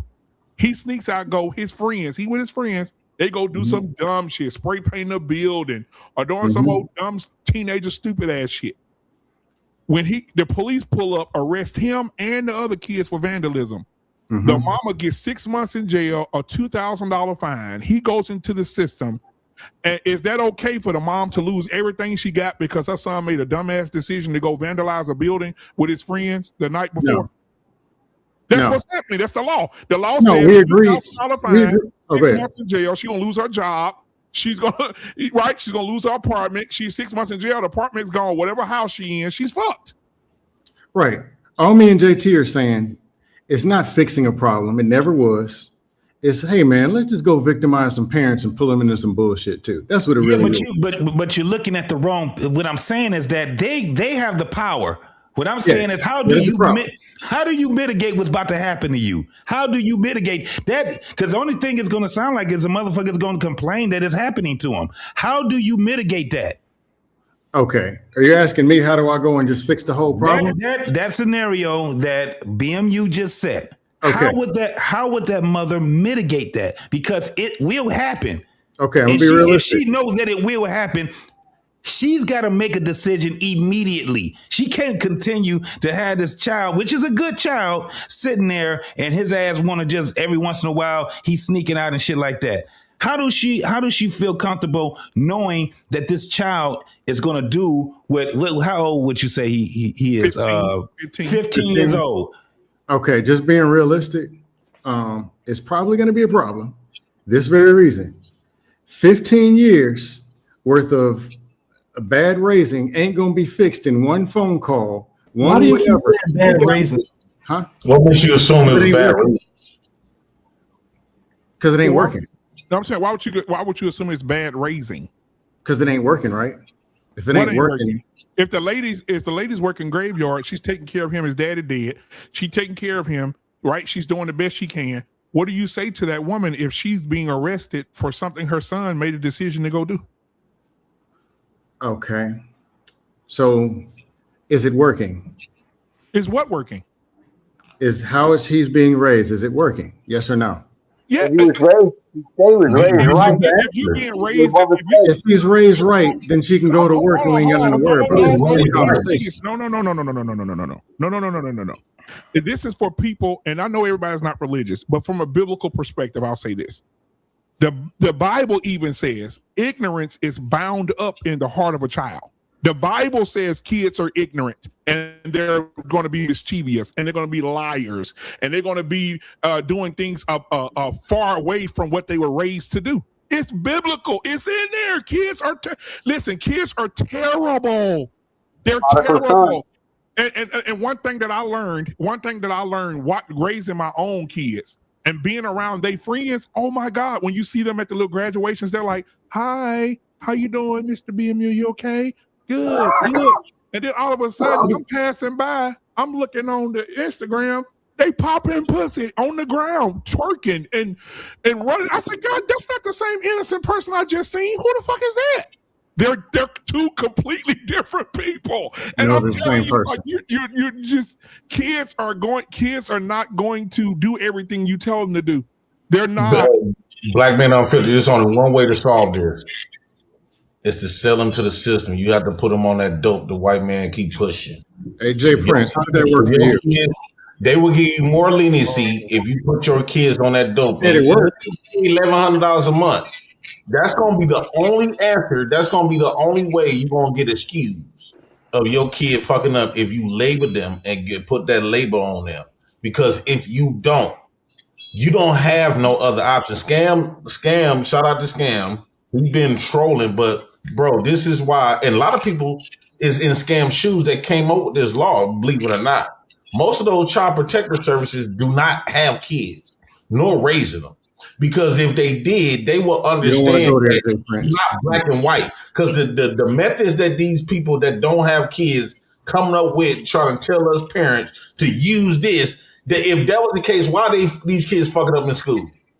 If you want to raise your kids, somebody else will. How about that? You can't always just blame the parents, somebody that was bad raising. That's just an excuse. That's just an easy way out to say that, just automatic the parents. No, bro. It ain't the parents. Who fighting against? Who is it? Is fighting against the parents. I've been raising kids for 10 years plus. I know this. It ain't on the parents. My nephew need y'all for it in. Man, after that he got shot in his chest, survived. 15 years old. After that, they've been having somebody drove by his house and shot up his house. Him and my other nephew 2 times.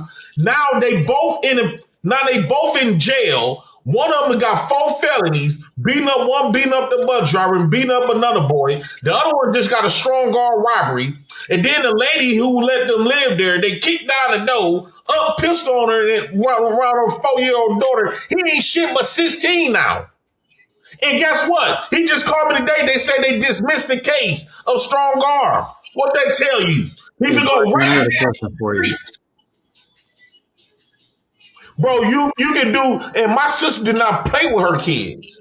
When they fuck up, they got fucked up. Yeah, but that's not the only thing. That's the thing though. Like you're proving that everything you just said proves that don't work. Yeah, exactly. The background noise, Jay Prince, mute for me unless you're talking from it. It don't work. Yeah, so y'all getting fucked up. Go ahead, T-Mac. As far as good raising. Now I'm just going to say that to his point. After T-Mac's beige rage, the system come and save them. The system come and tell your kids that your parents is the bad people, and they believe that. The system coming. Yes, the weapons do work. But it's a fine line. Imagine if the system was on board. So the teacher, if my kid, let's say my kid had, I don't want to scam. This is why the whoopings will not work. Because if I whoop my kid's ass, let's say I got a couple of belt marks on them, right? And they go to school and the teacher say, they go try to tell a teacher, and teacher say, well, that's what you get. Like they did back in the day. Now the kids gonna know they can't go anywhere to run from accountability or getting their ass kicked. And now, since you went back and told the teacher called me and told me whoop your ass again. Nowadays, you beat your kid's ass, get a little bit more, they go to school. Oh, they did that? Oh, I'm so sorry. So now what they telling the kids is, at any given time, they got control. So any given time, their parents go upside their head or cuss them out or make them do something or even take the game away. I'm going to go tell my teacher. Why not at this point? This bullshit you pitching? Black man, bro, you're not raising kids, bro. You said that it ain't on the parents, on the kids. What the hell we need these parents for then? Why we got them fill out any paperwork if it ain't on them and ain't the responsible? Hey, the way can we get the dog to start signing the forms then? I'm saying the way that y'all, but I'm saying like Hunter Watts was trying to empathize. I'll say it after Beige Rage because I want to make sure he gets his comment in because he's been patiently waiting. Beige Rage, what is your comment on the matter? Well, I look at it like this. I agree with JT, but also I agree with you. But I want to go back to Cypress' mother when she made that interview. In that interview, she was talking about how people was bullying her and talking in her comments, and they were calling her son all kind of derogatory names and all that. And that's where that interview came in at. Now, my solution to a lot of these problems like this is one, Black man, your problem. I seen your problem before when you were talking about I think it was your sister or somebody like that. Mm-hmm. With the kid. Yeah, I agree with you. Call the cops.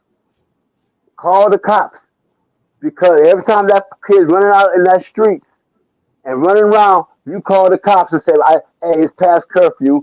I don't know where my son is at or my daughter. She's out there in the streets." Because now you're putting a record out there to protect yourself, saying that you're trying to parent what you're trying to parent.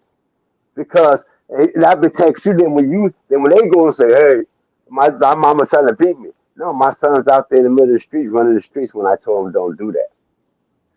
Then when they get caught in that, storming the beaches and all that stuff, the problem with the system is the system let them go. They go into the juvenile system, which I know because I did it. I've been there myself. I've been on Hamilton and from Chicago, know what I'm talking about. And your parents come down there the same day and pick you up. You're not even in there a good 2 hours. You're out. No, when they go out, let them sit in there for a week. At the same time you're sitting in there, every day they sit in there, charge the parent $75 for the kid being in there. Charge them $75 for the kid being in there, also let the kid sit in there for a week. Let them get a taste of what it will be like to get locked up and what their consequences are. Because a lot of these kids out here, they don't know what consequences are because they've been cradled, they've been babied, they've been white gloved by a lot of society. You can go to the school and tell your teacher, "My dad being mean to me. My dad doing this." And next thing you know, you got CPS, Child Protective Service, coming down on you, and you're like, "Hey, I'm trying to parent my child."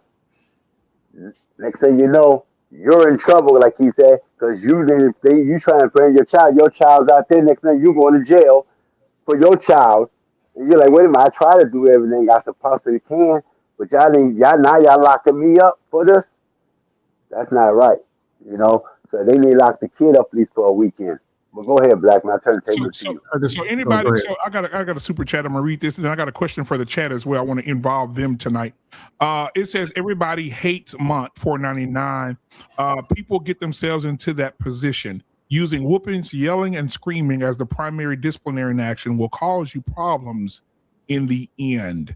Absolutely. Thank you so much for everybody hates month. My question is. Yeah, I'm gonna ask this question, and Hunter Watch, you could jump in there. My question for the chat, guys, I want to get the chat involved.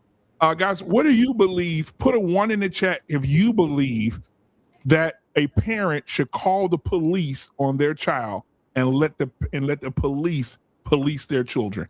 Put a 1 in the chat if you believe it. Put a 2 in the chat if that's a hell no. I would never call the police on my children.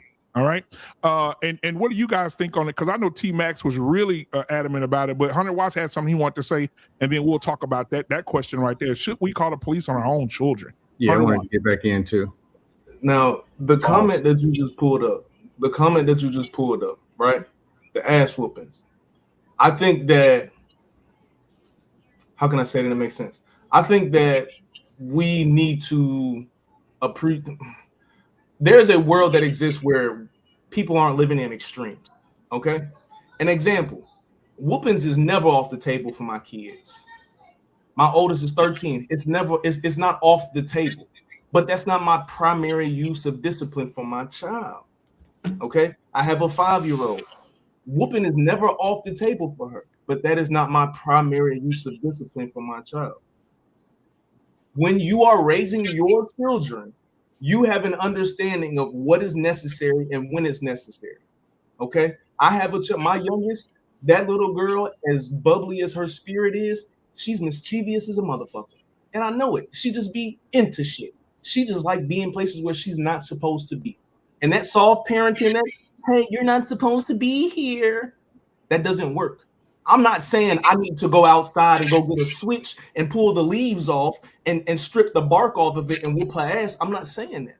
When she's into some shit she shouldn't need to be in, yeah, I'm probably gonna bop her in the forehead or smack her hand or give her a couple of taps on a diaper and send her ass on.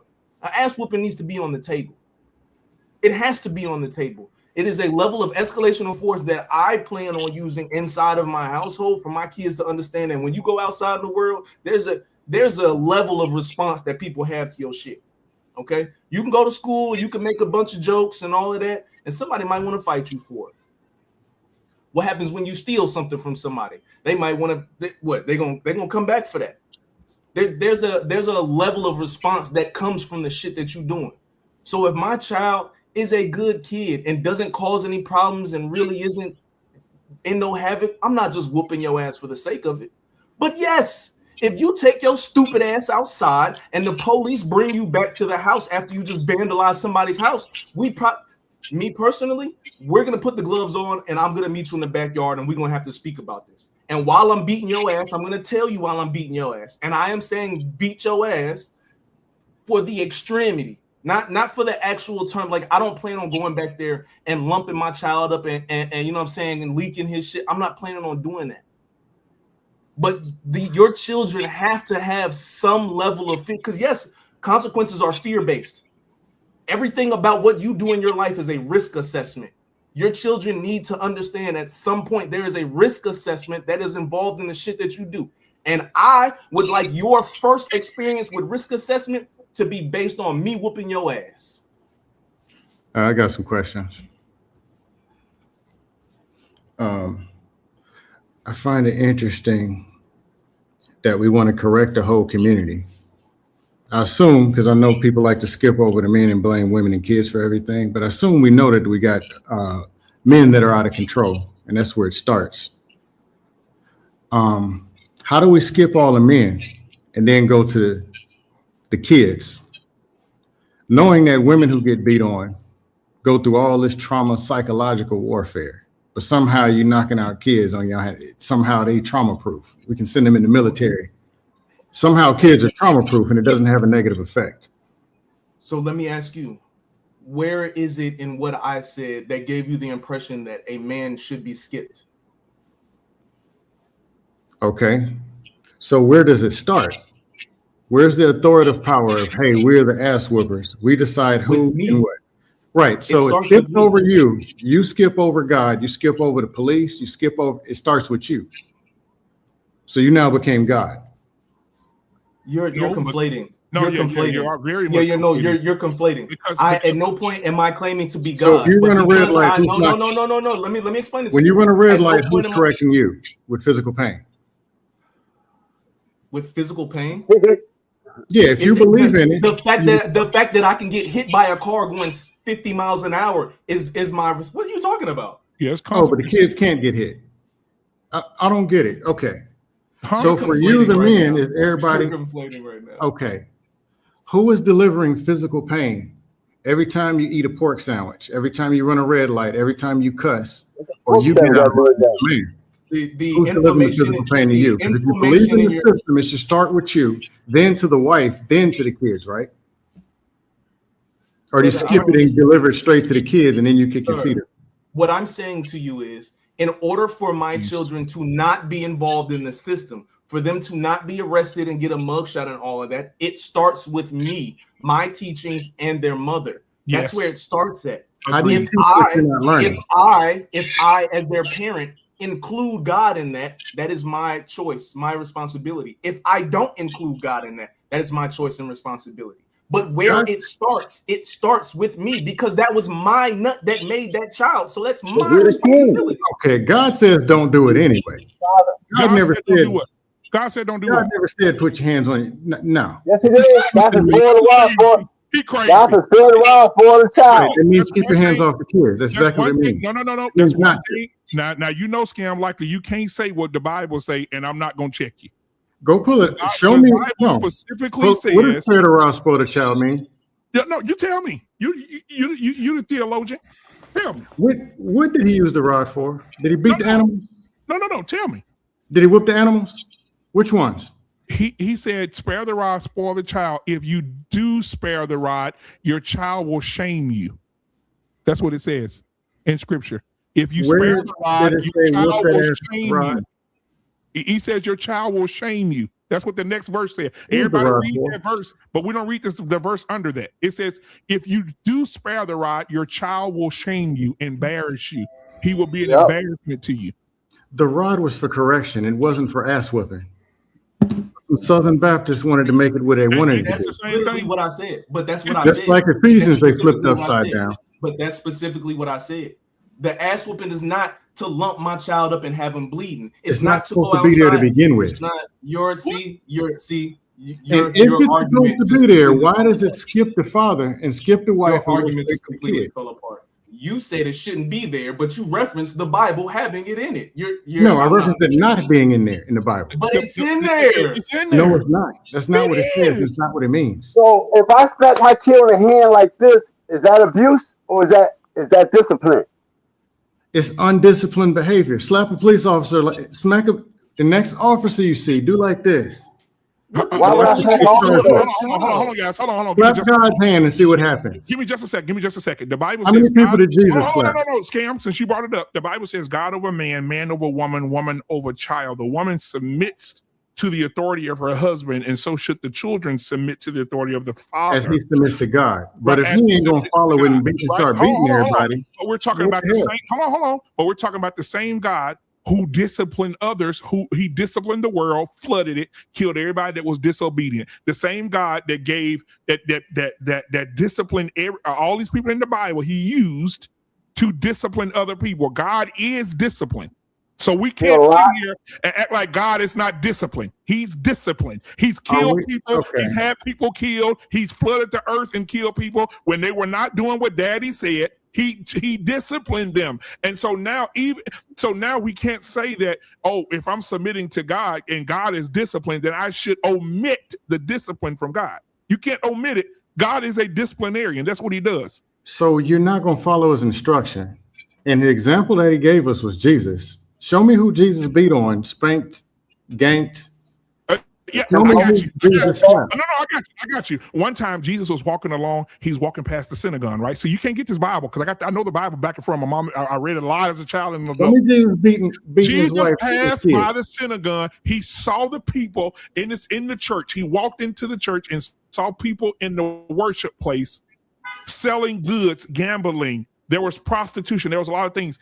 Jesus, the Bible says Jesus went over and got a branch or like a twitch like a switch or something to that nature. He twisted it and binded it up, walked in and whooped all their ass. It's in the Bible. He flipped over the tables. The name of this show is comes from that verse, flipping tables. Jesus flipped the tables and he grabbed it and whooped everybody's ass in there because it was out of line. I can show you the verse right now that he went in there and he whooped their ass, put hands on them because they was in there gambling in the church and going against the church and disrespecting the house of God. So, let's just get some clarity. In Proverbs 13. Talk about it, JT. Preach tonight. A wise son heeds his father's instructions, but a mock does not respond to rebuke. From the fruit of their lips, people enjoy good things, but the unfaithful have an appetite for violence. Those who guard their lips preserve their lives, but those who speak rashly will come to ruin. Now, there's another part in Proverbs 20, is it 23? 13 and 24. Read that one. 13, 24. You just on 13. Whoever 13 spares the rod hates their children, but the ones who love their children is careful to discipline them. Keep going. Yeah, keep going. Keep going. Anyway, as a father discipline you, you should discipline your child. No. Hold on, Baines Race. Keep going, JT. Undisciplined parents are disciplining children. Go to the next verse, JT. Go to the next. Okay, let me go to the next one. Let me go back here. Yeah, keep going, because this is what's gonna make my point. Keep going. A sluggard's appetite is never filled, but the desire of the diligent are fully satisfied. The righteous hate what is false, but the wicked makes themselves a stench and brings shame onto themselves. Righteous guards the person of integrity, but wickedness overthrows the sinner. One person pretends to be rich, yet nothing. Another pretends to be poor, yet great wealth. A person riches may ransom their life, but poor cannot respond to threatening rebukes. The light of the righteous shines brightly, but the lamp of the wicked is snuffed out. Where there is a strife, there's pride, but wisdom is found in those who take advice. Dishonest money dwindling away, but whoever gathers money little by little makes it grow. Hope defers make the heart sick, but the longing fulfills the tree of life. Keep going. No. Stop right there. So I want to pause right there parenthetically. I want to go to John 2:15 when it says Jesus made a scourge. Anybody want to know what a scourge is? To define it from a Hebrew term, or to define it where we can understand it. A scourge is a cord or some whips tied together. And it's braided together. That's what it is. And it says here in John 2:15 that Jesus made that, and he used it against the merchants and the animals. He beat them out the church, whooped their ass all the way out to the street. So you mean to tell me that Jesus flipped the tables over and whooped ass with some whips and tore their ass up? And you mean to tell me if we do it to our children, we're evil? No, I'm going to agree with you and say this. When that child says he's going to beat up his mom, or when women start swinging on men, it's justified. Of course. Because you taught them how to do it. If a woman swing on a man, I guess Jesus taught them how to do it too. It's either this is how we get down or this is how we don't. That's how we're going to get down. Hold on. Sit out the men, had them beat their wives, and beat the shit out the kids. Scam, you shouldn't have brought up this Bible. All the way across the board. You shouldn't have brought up the Bible. The Bible says women love your men. Men love your women, but women respect your man. So if she's disrespecting you said you beat him out of love, right? Y'all said we beat out of, so when she sucker punch you in the nuts, she's doing it out of love. Do you? Y'all said it's love. It's not correcting anything. What are you talking about? But you said this whooping ass is correct. So let's all just get down how we get down. Starting with the police, the kids, the dog. But everybody. Scam likely. You brought the Bible into it. The Bible says all against everything you just said. It says the man is the authority. The woman has no right to put her hands on no man. God was the authority. No, I thought God was the authority. So he said it's cool. So everybody will fast. I don't want to go to church with you, but I'm gonna put you on the pew real quick. In Genesis, it says that God gave Adam dominion over everything he created. So he gave them the authority over the animals, the water, the fish, Absolutely. the sky. He gave him the authority over everything. So when the woman comes, the woman is under the authority of the man, meaning she should not put her hands on a man. She should not be disrespectful to a man. She should not hit a man. If any hitting is going to happen, it's going to come from the authority. No, if any hitting comes, if it comes from God, then it can come from man, from woman, from everybody. If a police officer pull you over, he's the authority. When the police officer pull you over, and if a police officer pull my woman over and say, hey, listen, I need your license and registration, she's going to listen to the authority of the police officer. So you mean to tell me when she get home and I tell her, I need you to do this, and you can't listen to the authority, you can't listen to me? You're going to listen to God and say ass whooping is cool. So therefore, she's like, you know what? You're right. God believes everybody beat the shit out of everybody. God believes ass whooping is cool. So what are you talking about? If God believes ass whooping is cool, I don't want to see no more complaints about police brutality, women swinging on men, kids out. Oh my God, bro! I need to know this. It's harder to have this conversation with men that don't have, not raising kids. Yeah, you're fucking without a condom right now. You're about to make a mistake. Okay, the problem that I'm having with you right now is that you're taking it to the extreme. I'm talking about men who have embodied a family who is the leader of their woman, the leader of their children. I'm not talking about police brutality. The police have a responsibility, and their catchphrase is to protect and to serve. It didn't say to shoot and kill. Protect and serve, protect and provide. They whoop ass. The fathers whoop ass, and the kid. But it's not similar. A police officer is not my woman's man and my kid's father. It is my responsibility to correct my son. My son tried me. I raised my son in a way. Everybody know how I am with my kids. I raised him in a way where he is going to respect his mother. He's going to respect me. He's going to respect people. But one day my son felt the need. He came home in his feelings, and he felt the need that he told me, I ain't doing nothing, get out my face. I said, well, put these gloves on. I said, because it seems like you want to be a king. And the only way in the animal kingdom to become a king, the male lion, the young lion, takes on the father lion, and if he kills the male lion takes over the herd. I told him, put the gloves on. If you beat me, you can have this. You can make decisions for this house. You can do whatever you want to do. I took him in the backyard and we boxed it out. At the end of the day, I was still the leader of my home because he ain't ready to be the king yet. And I had to teach him that he ain't the king yet. Barely. Yeah, you're right. That nigga caught me with a good one. He caught me with a good one. But hey, black man, you gotta understand, you dealing with a man that don't have kids. So in his mind, a lot of stuff that scam like these talk about, it will work. It will work in a moment. It will work in a moment. You know how they say you can give your parent or your kid a look? Yeah, that's kids that do good. Sometimes they do good in front of their parents. Okay, it will work. That will work in that specific moment. That's not going to be the whole life of these kids. Your kids is totally different when they're not around you, and that's when the most stuff start happening. You're right. So of course they're not going to carjack nobody in front of you. Of course they're not going to break the rules in front of you. But when they get behind your back, when they go to school, when they go outside, when you sleep and they sneaking out my daughters and them, when I go to sleep, they sneak my charger, they sneak the tablets. They know damn well I don't play. They know I don't play. You don't see, but somehow they still think they still would go do it. Yeah. You don't see the problem with that. You don't even see it. I can't wait till you get a kid, bro. When you get a kid, you don't even see the problem with that. I want to talk to you after 5 years of being a father. I just want to talk to you 5 years. What's the problem with that, Scam? Man, kids will run all over Scam right now. I guarantee you, my kids will come on your house and ring and they would have you wrap around your fingers. Your kids won't be in my house. Absolutely not.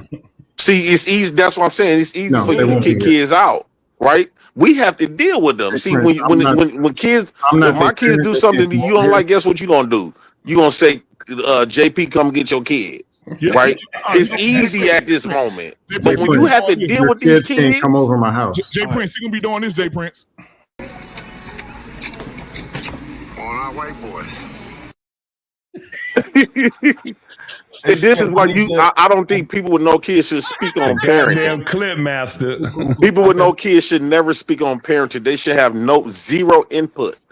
Just like people that's not married should have a zero input on marriage because you don't have that experience. You're not living it. Okay, cool. But I got a microphone, so I got a voice. Anyway, Go ahead, Hunter. Your voice. as I was saying. I'm interested in it. Let me ask you a question real quick. Scam. Who, me? You're interested. Yes, you. Okay.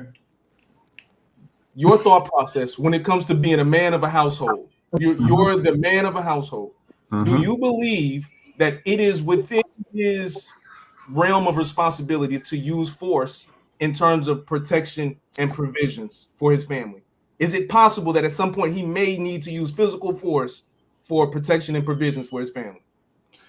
I think you should probably use influence and positive reinforcement. Okay, so you are non-violent. If you have to, well, you asked me a question. You want the answer? Or you got the answer? Please. Okay. This word that people neglect all the time called influence. That's when you speak, people listen. When you build relationships, rapport. When you see the biggest leaders in the world, not these bullies who do all this wicked stuff. And let's be real, everybody ain't perfect. The most powerful thing that they do is they speak. People listen, people follow. They say they're gonna be there at 7. It's a line outside at 6:30. They ain't beat nobody up. They ain't still off on nobody. And people listening. The most disciplined kids that you see out here aren't getting hit. You talking about a wise people that's in their 20s. Yeah, it starts with wise parents. That means 20 years experience of actually doing the raising. Man, kids don't know nothing about wisdom at 15 years old. Right. You can't be disciplined on a panel to even let people talk. So I don't know how you discipline people. You don't have it yourself. But anyway, most effective leaders, supervisors, CEOs don't beat, gank, shank, and crook people. Successful. Not talking about these crooks. I'm talking about influential people who actually follow, believe in, and actually put their life on the line for. That's a fact. I got nephews. Yeah, you ain't got no kid. That excuse getting old. Ain't nobody putting hands on them. I don't want to talk to them about no takeovers and all that. I talked to my 15-year-old nephew yesterday about the what do you call it? Carmelo. Mm-hmm. The reason he's not doing no takeovers and all this bucking up at the mall, all this, what he's not interested. He bought into a whole nother system that's better. Hey, why not do this so I can be a little bit more successful? And it ain't got nothing to do with somebody chasing him around the house with a belt and a pitchfork. What? Kids is not thinking about being successful. You keep thinking that shit is that. You keep thinking that's what that is. You're living in this world where you're listening to parents. I'm talking about reality. No, and kids not thinking about being successful. Not living in reality. Sir, you're not living in reality. They're only thinking about losing. That's the same difference. Kids thinking about just living in the moment. They solely off their emotions. Don't you think that's a problem, Jay Prince? No, what I'm saying is you put 40-year-old buy into? No, Scam. What a lot of times what us parents messed up. JT, can I ask you a question? Yeah. You putting 40-year-old responsibilities on 15-year-olds. Say it again. Did you have goals or whatever age? Because I know you was in the Army. Did you have goals, dreams, and aspirations that required focus, discipline? Yeah, absolutely. How long did them goals last? When you were plugged 10 into minutes? that system, when you were plugged into that system, saying, "I want to get here and I want to do this," did somebody have to chase you around with a belt and a pitchfork to get you there? No. Or did you have people talking to you, leading and guiding you with positive reinforcement? Yeah, people was talking to me, positive reinforcement. Yeah, absolutely. But you know what also happened? JT skipped practice and went to go get some pussy. You know what also happened? JT probably a couple of times was behind the school smoking a blunt instead of being in class. I'm not trying to put that on him specifically. I get what you're saying. But kids do kid shit, bro. That's what they're fucking kids for, because they don't know kids shit. are going to do kid stuff. Then what the hell are you beating them for? No. It's what they're going to do. No, this is the thing. You guys, this is where it's not a right or wrong, because we're talking about a multitude of personalities and kids and stuff like that. Okay. Hold on.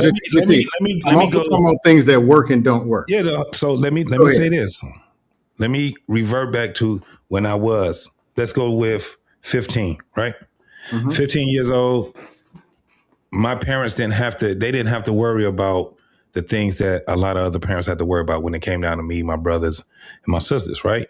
Because my parents, they, as kids, they pretty much molded us to a point where we understood consequences for one. We also had a sense of responsibility. You know what I'm saying? Because we had incentives in our family. One of the biggest incentives was we could not wait to be 16 years old. You know why? Driver's license. Driver's license. Get a new car. Oh. But they coincide with each other, right? Get driver's license. Now I got the ability to get a car. Now my parents, they was not in that sense of I'm gonna buy you your first car. They was in the sense of I'll help you buy your car, but they was not about to buy me my own car because they had the ideal that if they gave it to me, I won't respect it, right? And they told that to me. Guess what happened when I got my first car? I didn't get a bunch of tickets. I didn't wreck that motherfucker. I kept the oil change up and I had a bucket. But that motherfucker was it because I bought it, right? Now, had they given it to me, I would have did like the majority of a lot of these teenagers that we see right now. I would have wrecked the car. I would have got a bunch of tickets and all. So you was a good kid coming up. Yeah, I was pretty good because the thing was that I understood what we had to do in our family. I learned at a young age that we had to pitch in, everybody. So when my parents had to work long hours or double jobs or whatever it was, they depended on us to make sure that house was ran the way it was supposed to be ran. And they didn't have to threaten us, but there was always consequences, right? So at what point, JT, did Detroit negatively impact you? It didn't. It never negatively impacted me because I chose my parent and my friends. And so that's why I said at 15, I couldn't wait to be 16.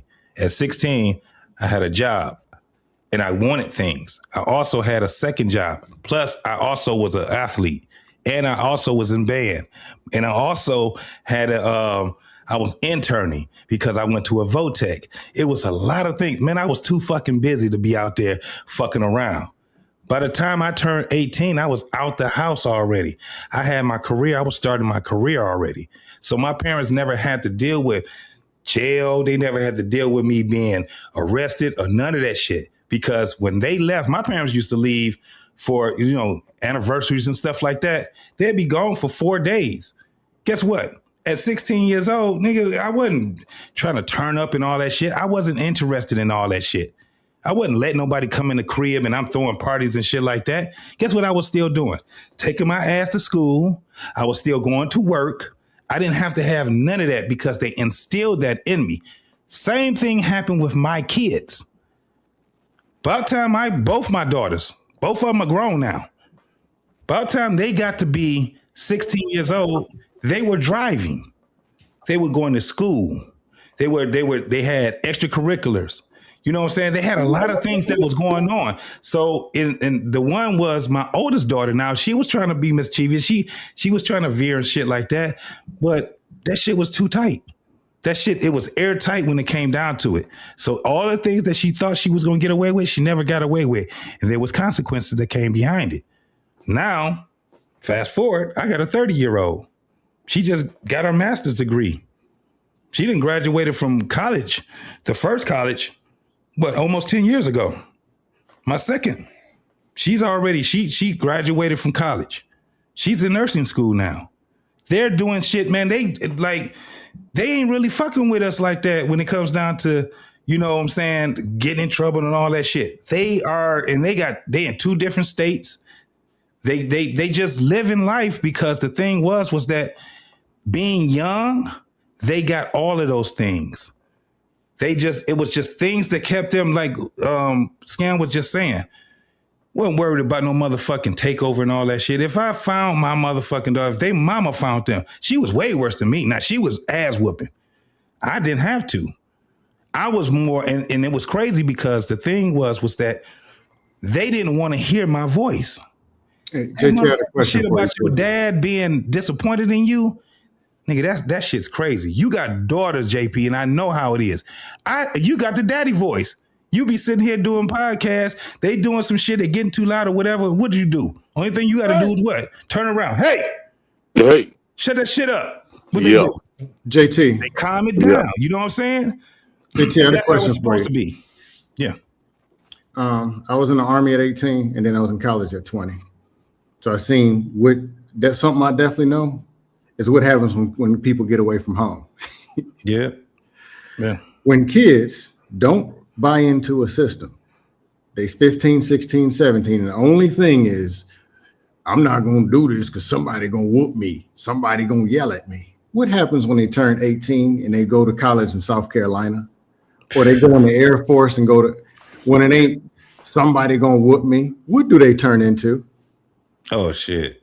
Pregnant, wild. They be fucked up. Fighting in the club, cutting, shank, ganking, reckless, wild, drunk beasts.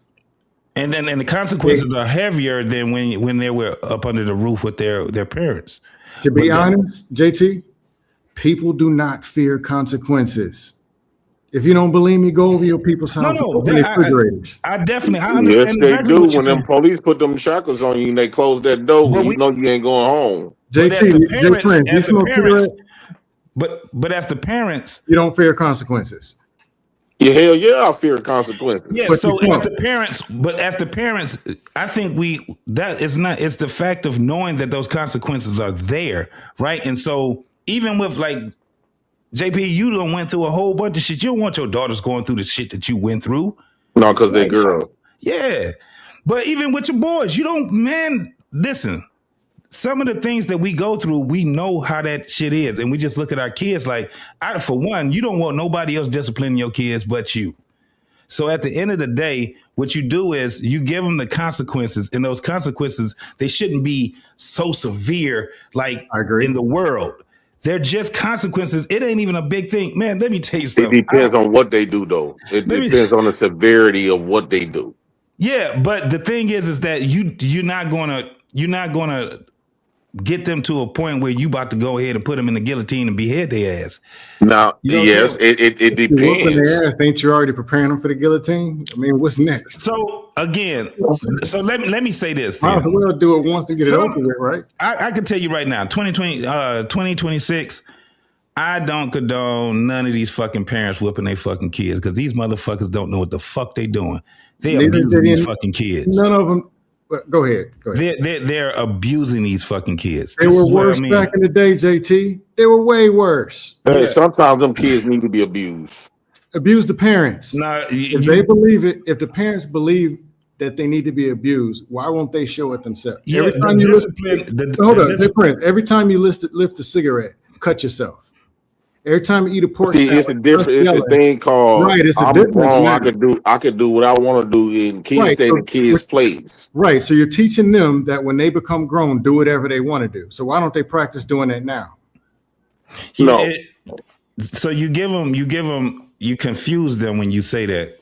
They ain't gonna never be. For one, you don't ever do not what you say. Right. If you want to do what you want to do, this is the thing. When you do what you want to do, it should always have some type of positive outcome or the hope of a positive outcome. But doing something just because you can do it, that's not a good message to give to your kids, because what you have to tell them is that there's consequences in some of the things that you do. Violations will get consequences. No matter how much you don't like them, those motherfuckers are coming. So you violate, understand there's some consequences coming right around that block for your ass. JT, in the world, if they learn reasoning and critical thinking, they're going to look and see the consequences going on. That's reality. Yeah. But I'm saying is, my parents didn't drink and smoke. That ain't what they did. They didn't have to talk to us that much about drinking and smoking. Mm-hmm. If you're doing a whole bunch of right stuff over here, you see people over there winning, eventually like, hey man, how you get them? Hey, how you get that? You're going to want to follow and be a part. Like when you were in the Army, you made a decision. Do I want to get kicked out and end up in the brig? Or do I want my stripes and get this money and get whatever? You probably went to the people who had what you wanted. Hey man, I'll get on with that. Hey, what that is? But this is the thing, they didn't have to hit you with a brick. But this is the thing, Scam. Yeah, but this is the thing, Scam.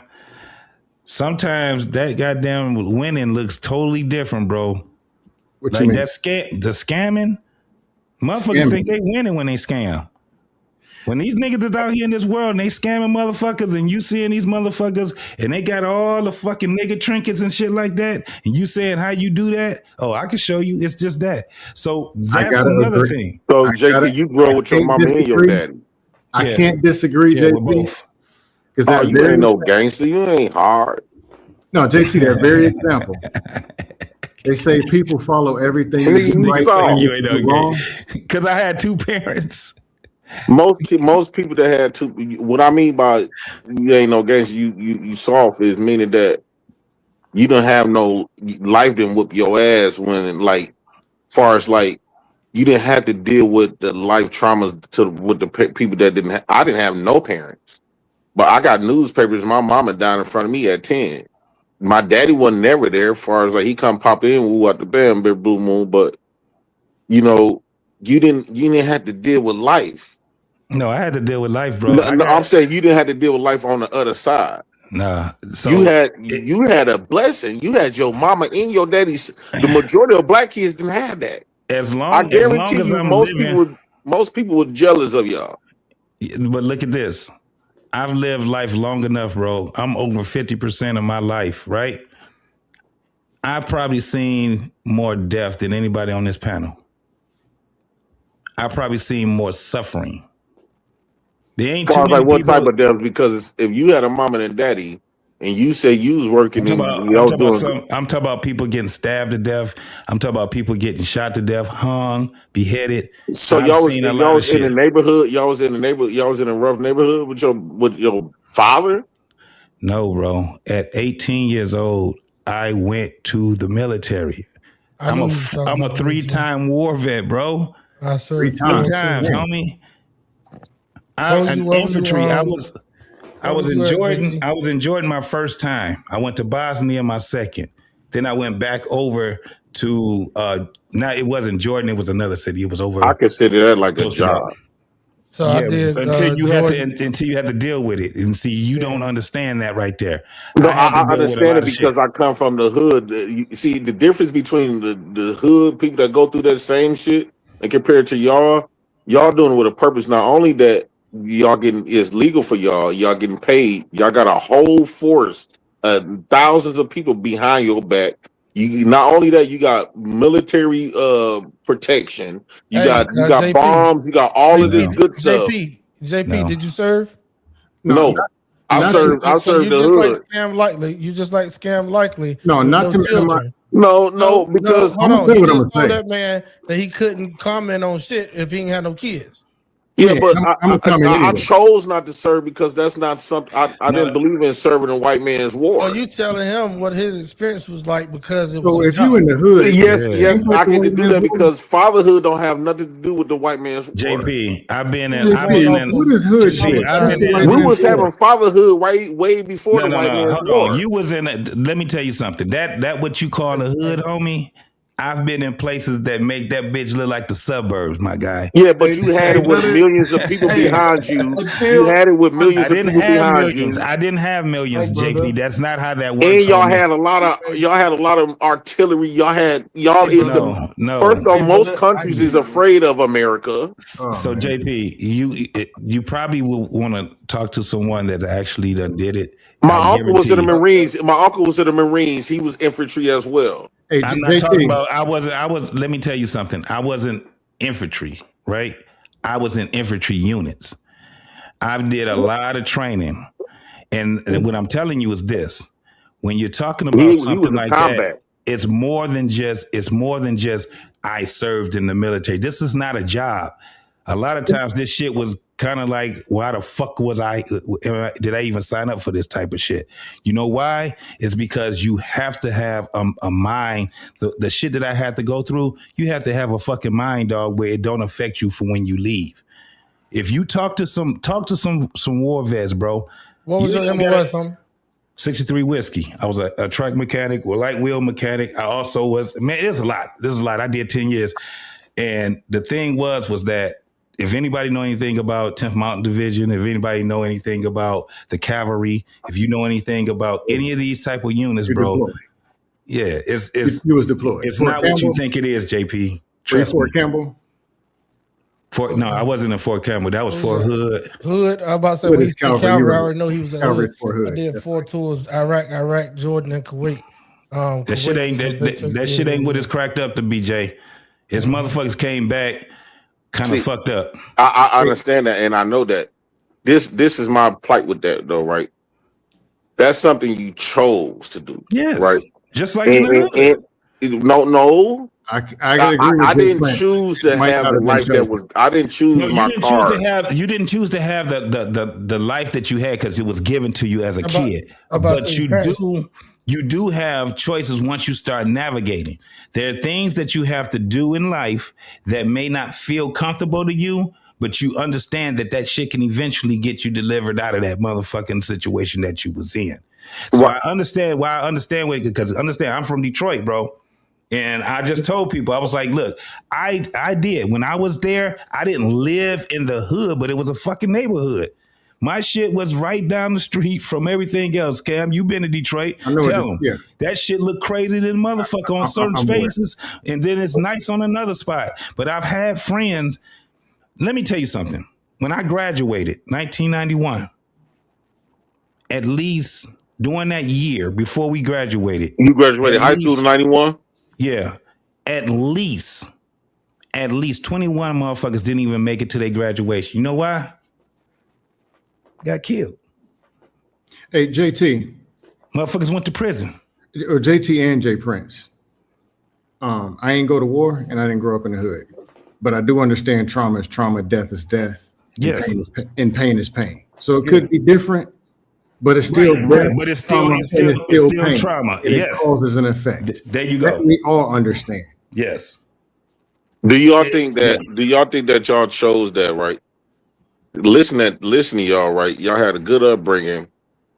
Do you think that, because I truly believe that a lot of people chose to go to the military because they felt that probably give them some toughness about them. Mm-hmm. And so a lot of people will choose to go not realizing at the moment what they signing up for, but they think that, well, I know I can't be the street guy, right? And this is what all the women, like, and y'all assumed that it was the toughness of street guys.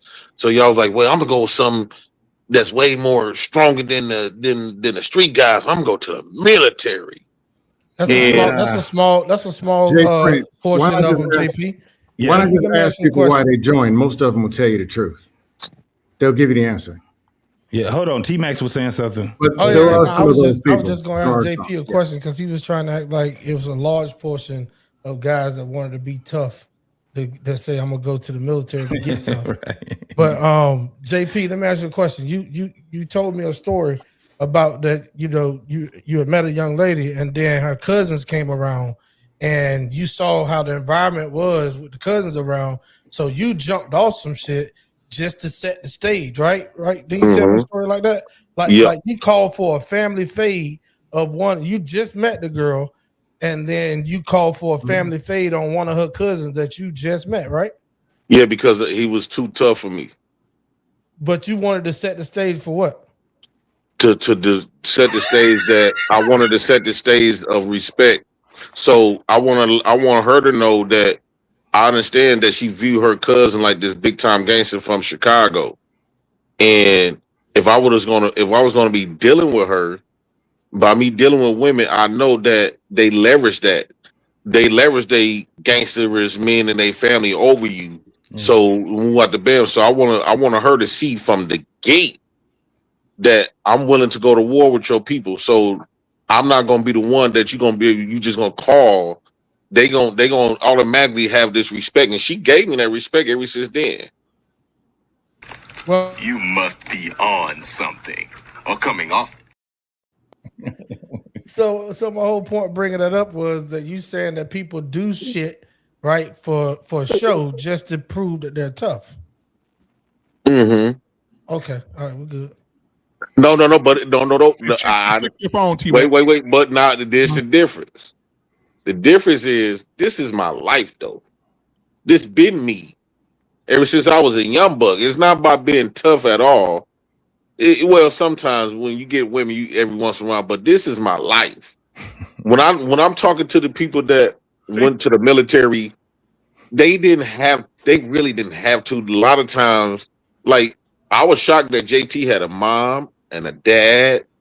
He had a good upbringing. Scam had the same good upbringing and all of this other type of stuff. It seems like to me they wanted to fit in. So by them having a military jacket under their belt, it would give them a title to be like, oh, it's almost like becoming a white dudes used to join a biker gang. They whole square, but they join a biker gang. Now the woman walking, everybody else, what you want to be? Oh, I'm part of the outlaws.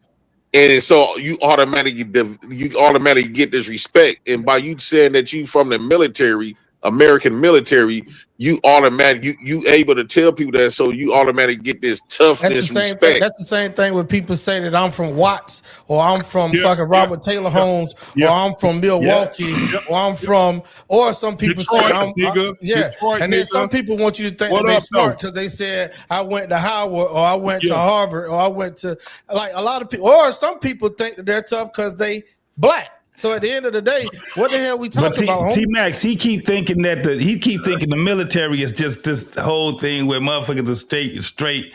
You know, we just military guys. Dog, I tell you what. I don't think that, because I know better. My uncles was in the military. Yeah, so they would tell you about Fort Bragg, Fort Hood. If you go to Fort Stewart, I dated a woman from Fort. I dated a woman in San Antonio. I was on Fort Sam Houston. I went to the military. I forgot the name. The military ground, Fort Sam Houston, and this was back in I'm at Bragg 2010. She got deployed. Her name was Candace Hall. Military teammate.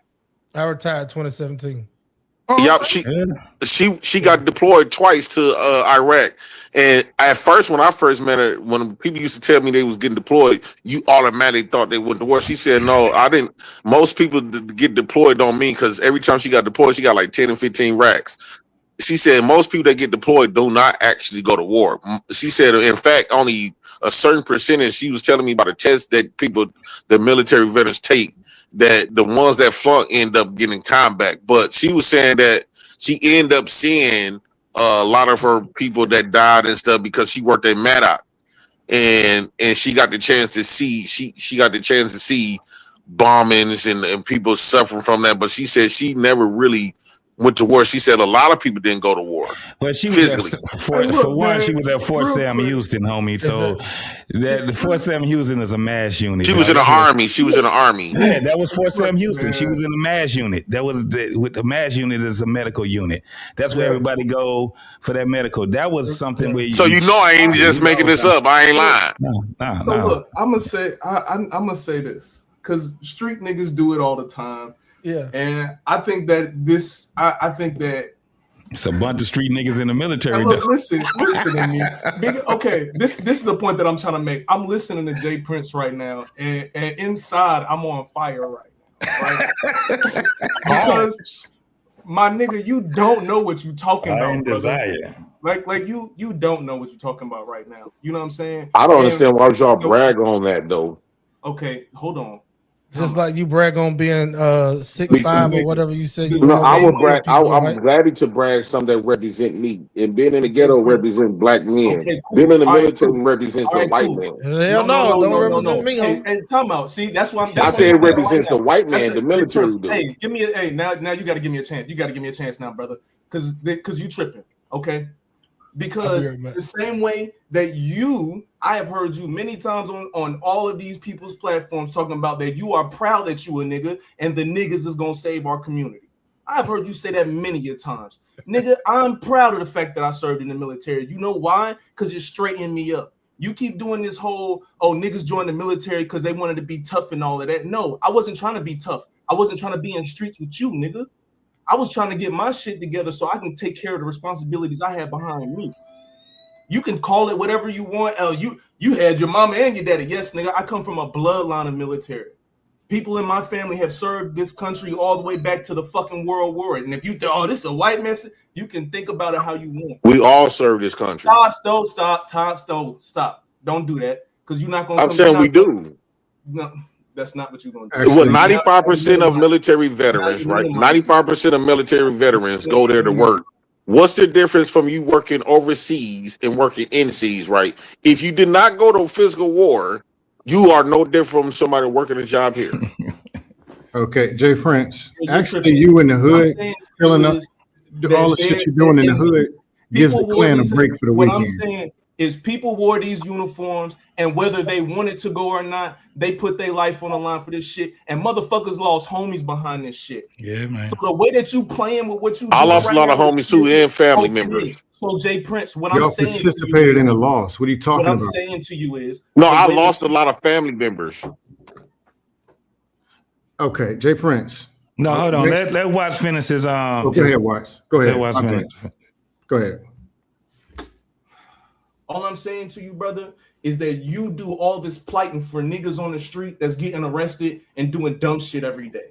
And these are niggas that put this uniform on and lost their life, lost family members and some more shit. And you sitting here minimizing the shit, but you think that we supposed to see her on this fucking panel and glorify the shit that you talking about. Nah, brother, either it's gonna be together or like you're not about to do that. Don't minimize the shit that my niggas did and put their life on the line, and the fact that I had the discipline to get up every morning and go to PT and put that fucking uniform on and be able to make it through my service without any LORs and Article 15. You chose to do that. I know. The same way you chose to stay in the streets, nigga. I didn't choose to be in those streets. That was my cards that was dealt. Hey, brother, but you choose to stay. Hey, brother, I grew up in the same neighborhoods you was in. The same type of neighborhood that you was in, you decided to stay and I decided to leave. When I got my high school diploma and I walked across that stage. You got a high school diploma?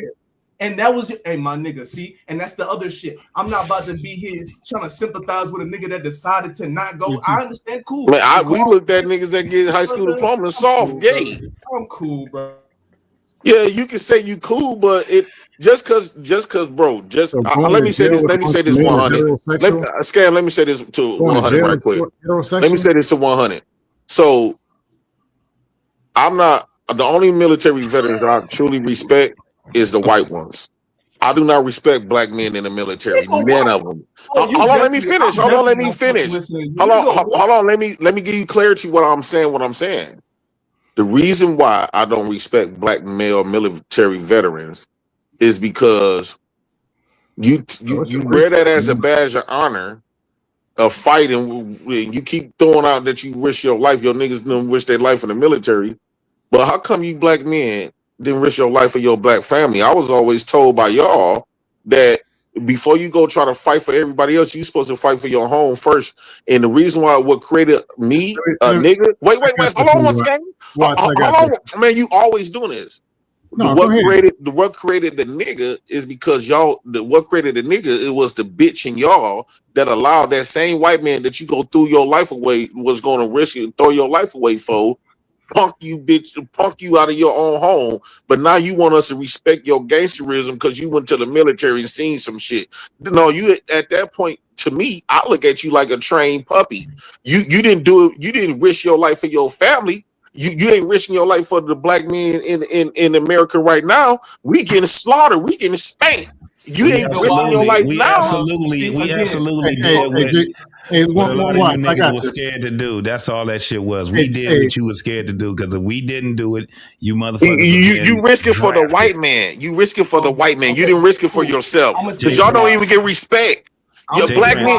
Okay, JT 100. JT 100. Let me ask y'all before you go 100. Let me ask y'all this: when all y'all black men went over there and served the military, right? I have that change how America view black men. Don't y'all think that by all y'all black male military veterans went over there and served and risked y'all lives for? Do y'all think that black men collectively should have a different type of respect level in America, since we had a lot of black men serve? Yeah. What have it served you as a black, or y'all just thinking individually with your disability check? I could tell him 100 watts. Nigga, I get nothing but respect, homie. See, you keep thinking about yourself. Frederick Douglass thought about everybody. No. So let me explain something to you. I also work with veterans. All the way from World War I, all the way up to whatever last veteran that's there. And I've been Every doing this veteran I shit see is for, homeless I've or been doing this drugged shit out. for, and I've been doing this shit for over 20 years. Yeah, your next And we door work neighbor. with one another. So the things that you talking about, Jay Prince, you have no idea. See, Now, you let only me ask focus you. on yourself. No, hold on. This is the thing. America, No, it's a free when for you all. say America looks at how they look at me, there's a bunch of Americans that look at me with respect. Now, America as a whole, I ain't been around America as a fucking whole, bro. Now, let me ask you this. In Detroit, they don't treat black men. Let me ask you this. How are you being looked at by America? The same way that you are getting looked at. I guarantee we you don't. Let me tell you why. Because at the end of the day, you're gonna have to face the same consequences that I have to face. When police pull you over, you got the same rules that you got to abide by. Let me tell you something, Jay Prince. Nope. Police just pulled me over. Black man, let me know when I can Police get just it. pulled me over. Let me tell you, I haven't had a fucking ticket in 20 years, my guy, and I've been pulled over at least 10 times. Never gotten a ticket, my guy. I'm saying that you can't break the rules. You cannot break the rules. I did. I was speeding.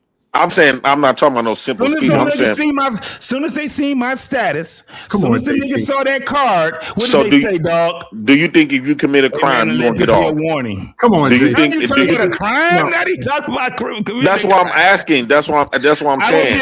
I would be a criminal then. Right. So that's what I'm saying. You have to abide by the same rules that my ghetto butt.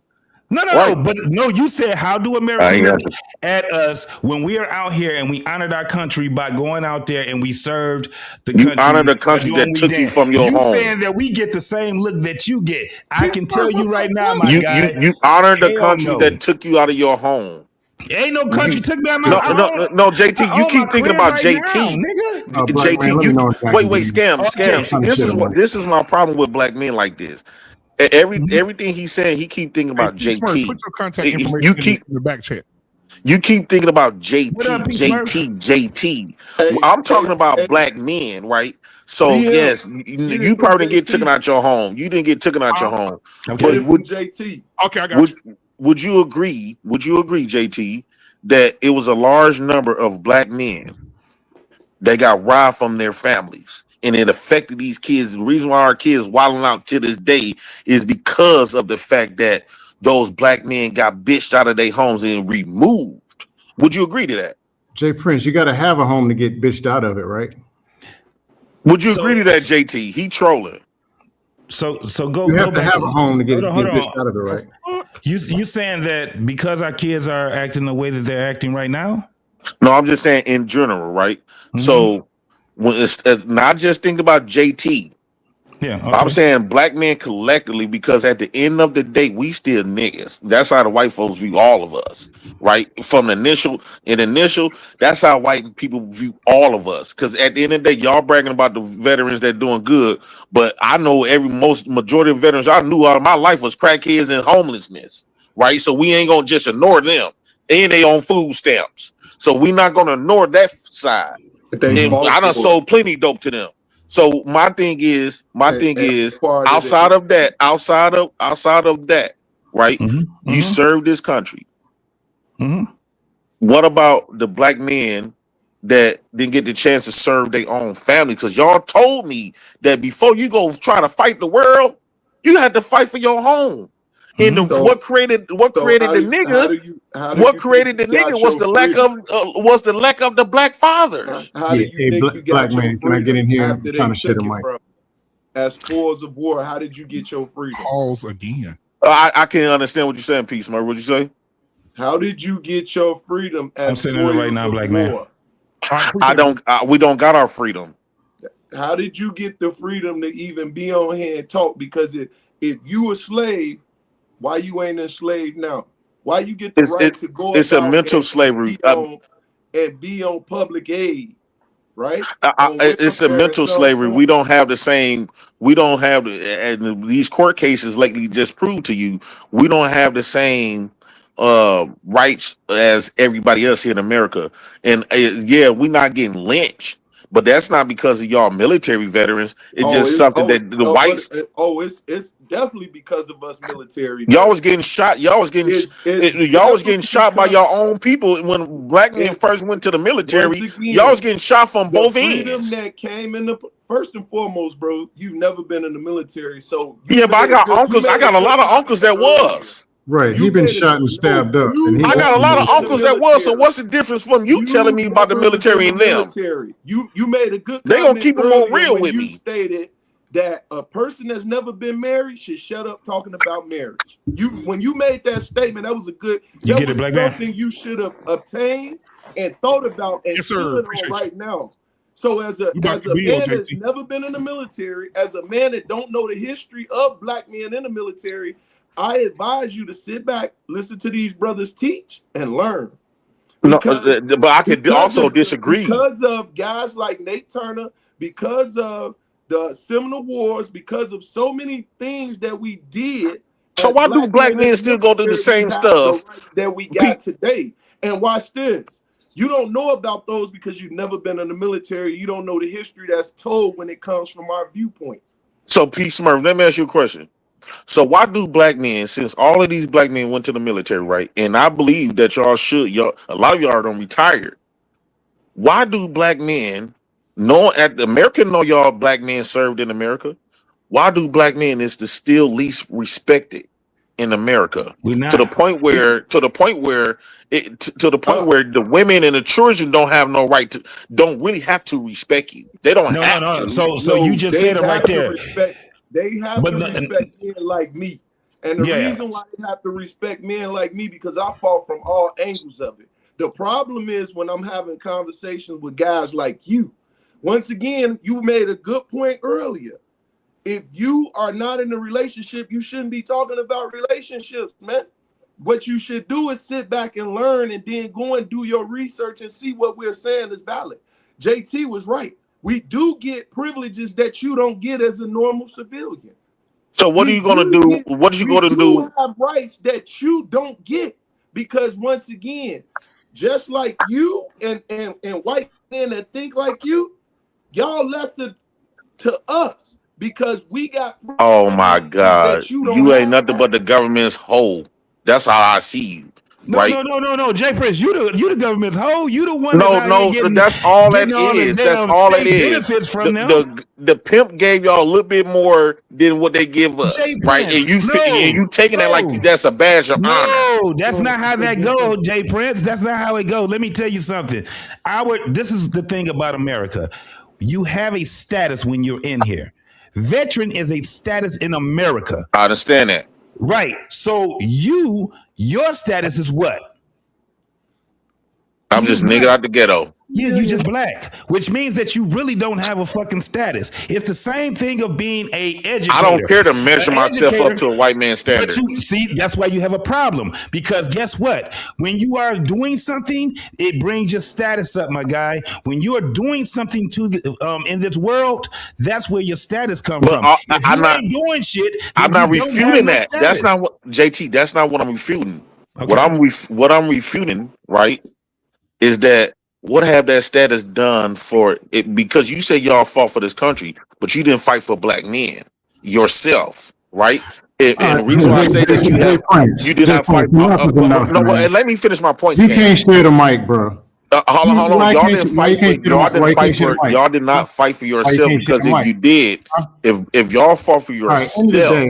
Black men collectively, they would have a different viewpoint. They wouldn't treat no black man the way that they do because of the fact that people like yourself, people like P. Smurf, people like 100 Scam, T-Mac serve. So with that being said, my uncles them told me. My uncles them told me they was getting shot. They was getting shot from the people that was from the opposition and from the whites that was right, but you advocating boys in the hood to in the military. So what's your point?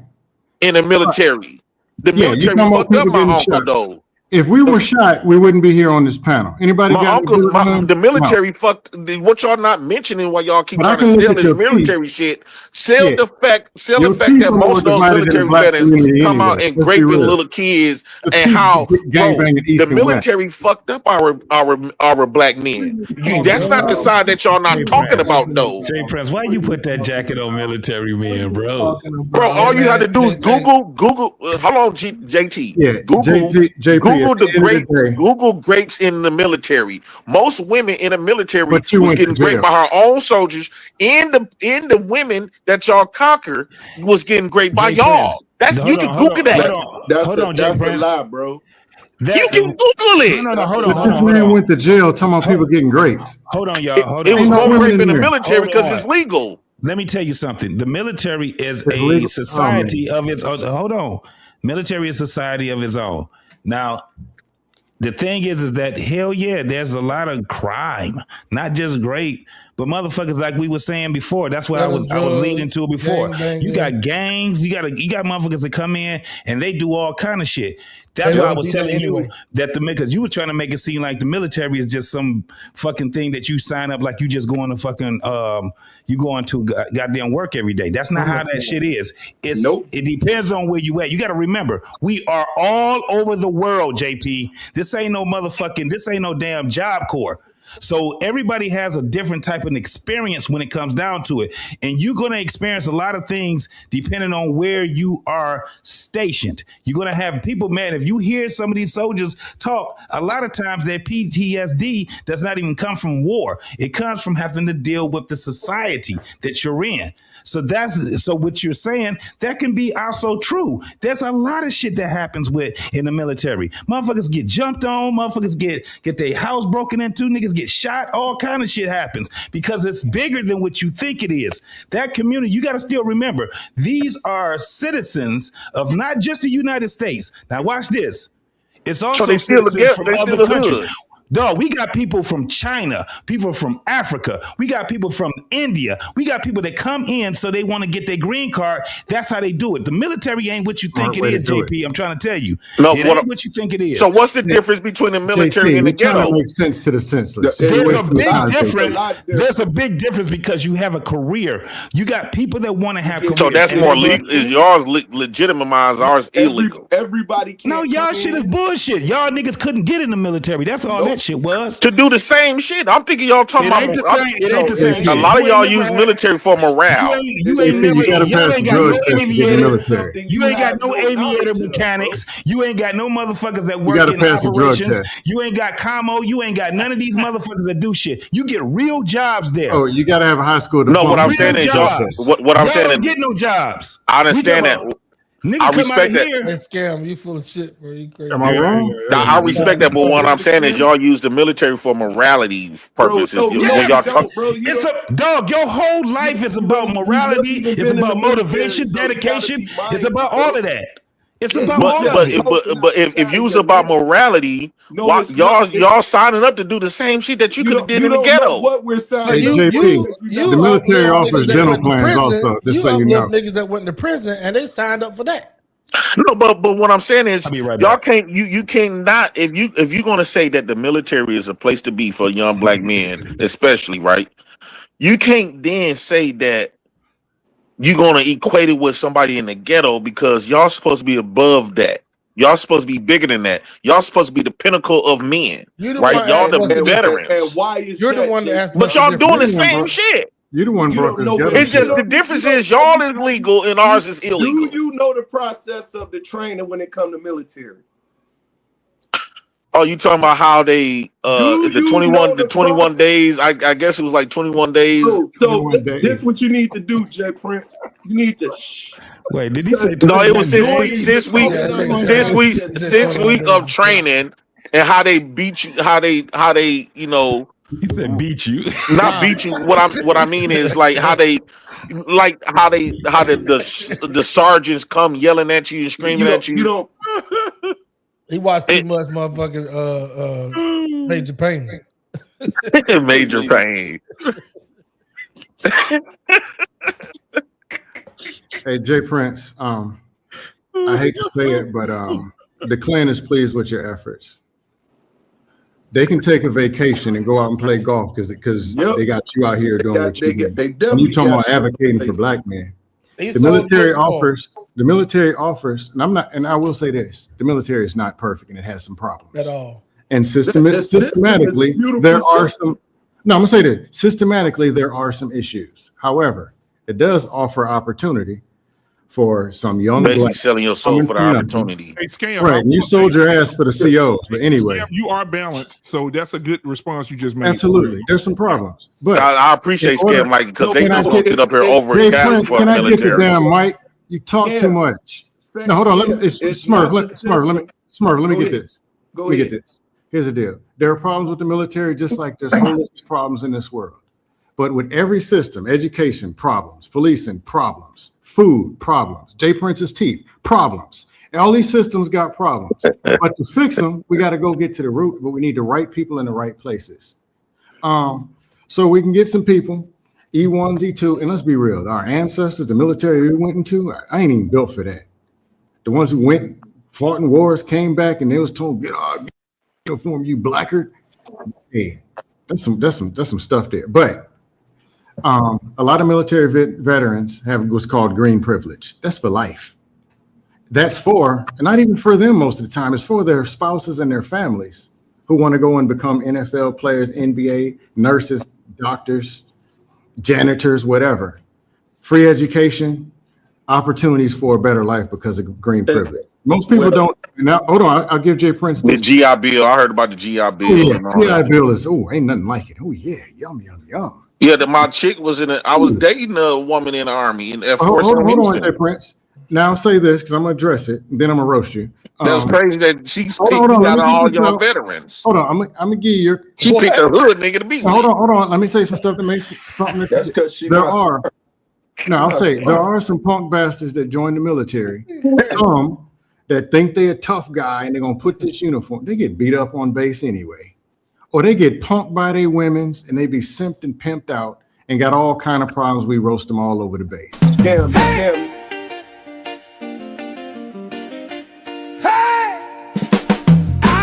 Question, cause I really need to know, do you ever get tired of being a bitch ass nigga? Cam, have you ever served? Yeah, I'm a vet. But that's where the people like us, the older vets, is supposed to educate the younger vets. But see, that's why I'm quiet, because everybody that's talking, I wasn't in the military. Hunter Watts was in the military, P. Smurf was in the military, T. Max was in the military, Scam Likely was in the military, JT was in the military. I ain't got nothing to say because I know why not critique them as black men? Because it's a lot of black men who feel exactly like me. Can I finish? Muhammad Ali feels like me. Yeah, cool. No, Muhammad Ali can pass a drug test. You can't. That's different. He was disciplined, focused, and had a mission and did a whole bunch of stuff. But now, Scam, what do you have to say about the veterans like P. Smurf and JT, right? I had to say now they supposed to be the pinnacle of men. How come they come out acting, and P. Smurf is older. P. Smurf in your 50s, and he still think he a young gangbanger. The clan that you served didn't even give you a trophy or a GI Bill. That's what I'm gonna tell you. They won't even give you dental benefits. P. Smurf think he never grew up in the military. You got an East Coast versus West Coast battle in your own teeth. And you talking about some war. But what I can do is I can reach out and touch you. Now, here go the thing right matter. That's a man thing. That got nothing to do with a gangbanger thing. Now, over words, he's not disciplined. I thought the military men is the most disciplined. I never told you that. Your teeth ain't disciplined either. It's cats like you that don't know how they need to serve 2 years in braces. Talking in the sense of ignorance and foolishness. And I'm gonna tell you why. Because you can tell me what this. You know what? Some stuff is just willing to die for. But you can't even tell me. Some stuff is willing to stand up and die for it. If y'all willing to stand up for the white man, I'm willing to stand up for what I believe in. You are standing up for the white man. If I die, P. Smurf, if I die in the process of standing up for what I believe in, well, oh well. I don't care at that point because I refuse to allow you to pump some fear in my fucking heart to shush me up a silence of what I believe in. Because I'm foolishness. You can't determine that. Who are you? talked about what you would do to the women in our community, and you got girls. No. See, you missed. You see how he lying? From touching you. Gray hair versus Smurf, gray lips. you are lying, bro. Realize is there are children involved that you are lying because of the decisions that you made. So he get the right to just lie on my name. Your ignorance and your foolish talking. See, this so is what you need to be. So what have I said? What have I said to do something to the little kids? James, how you got gray lips? Okay, shout out to you know my name. So what? Let them have a scam. Let them have a scam. Okay, let us have it. What did I do to predatory? What are you talking about? Once again, you need to go back and listen to the things you have said, dude. Because I purposely want to choose women of my caliber. In a joint, I've been to jails plenty times. You a predator, bro. How? Because you target a group of women that should be nurtured into being better. But you better hope that don't go back on your own children, bro. I'm telling you that for a fact. So let me ask you a question. We're going to have a conversation. What you're putting out there in the world, don't go on them kids. Because I understand that. I'm going to hold you accountable for it. So let me ask you a question. How gangster you think you ain't? You gonna see something that's gonna be a matter of something different in your life. So let me ask you. Let me ask you a question. I don't want. Is it certain particular women that you target? Is it certain particular women that you go for? Check this out. Once again, you a predator, bro. So you need to be mindful what. So you just because you repeat now, you haven't said nothing that's predatory. I don't have to go for anything. It's called a preference. I'm straight. So what? So before you had a wife, predatory ways to take advantage of women in this. You have never shown. You have never heard me say nothing that was grapey. What the white man got over you, bro. Doing it just like what my man Scam. You have not heard me say shit about grapey. You does a little kids, none of no shit like that. Affiliate of the Ku Klux Klan. So audience that's listening. This man never heard me talk about nothing about me raping women, raping kids. I heard you say some things out of your mouth. Only thing I ever said, and I would be gladly to repeat it. I purposely go at this certain type of women so I can end up with my. So I can end up with. Hold on, because he took me out of context, y'all. Can I please? Because he trying to put a jacket on me. Or you okay with him putting a jacket on people? No, you got the jacket on, homie. You better. I don't got no jacket on. See, you done talk so much. You done talk so much that you done forgot. Bro, I know what I'm saying. No, you don't know what you saying. So I know what I want. So the only reason, everything that I said that I do, I learned. You want to be a predator, huh? Bro. Because clearly you don't got the full information. You've been hanging around people that's been my ops, and you just bit the book. You just bit the ring. I heard you say it from your own mouth. So you didn't get me. You didn't get the full context. I got the right to give you clarity. From your own mouth. Right, but you heard bits and pieces. That's why I told you to be quiet. No, you got bits and pieces.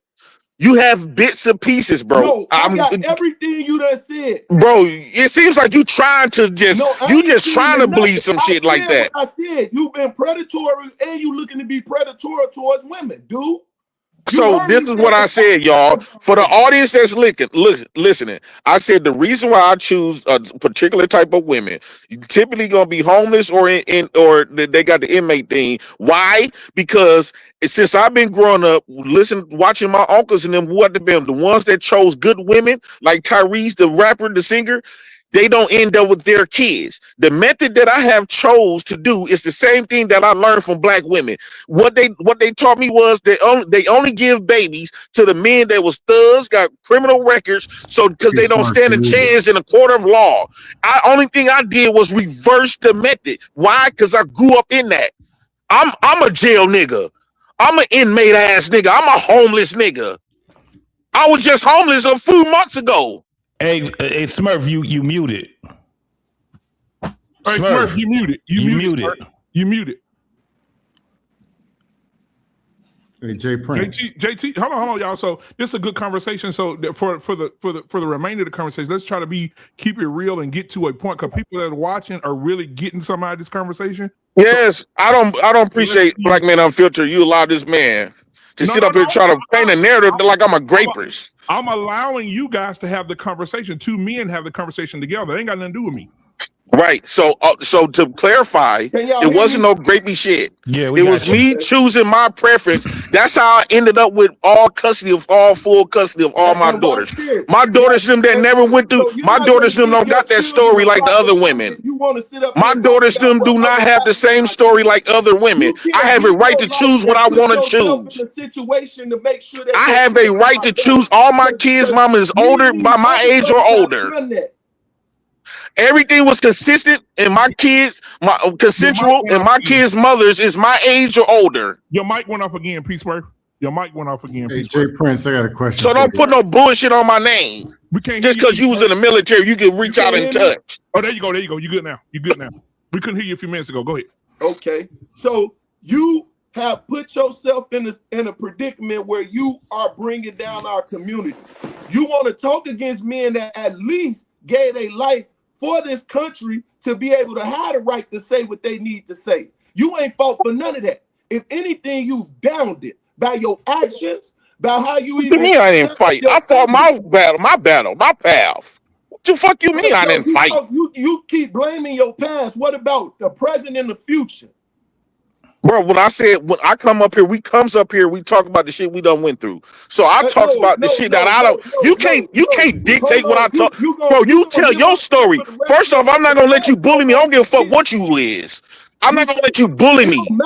I got a right to speak, bro. You are not gonna check. You are not gonna check when I get the chance to speak my story. You speak your story. Speak your story, but at the end, but you trying to critique it. You trying to make it seem like you finna hold me or something. That's not gonna happen. That's not, bro. I swear to God, on my dead mama grave, I will be gladly to die before I let you hold me, silence me of speaking what I done went through. That's the problem. You is what you is. So and I ain't what I ain't. And I ain't what I ain't. I refuse to let you punk me. Bro, you are not going to punk me. Bro, you are not finna sit up here and tell me that I can't speak my story. Community lately, other than be a predator. It sounds like you might be jealous of me. Jealous of what? Because my voice connect way tougher than yours. I have a deeper impact than you. When I'm in my own house.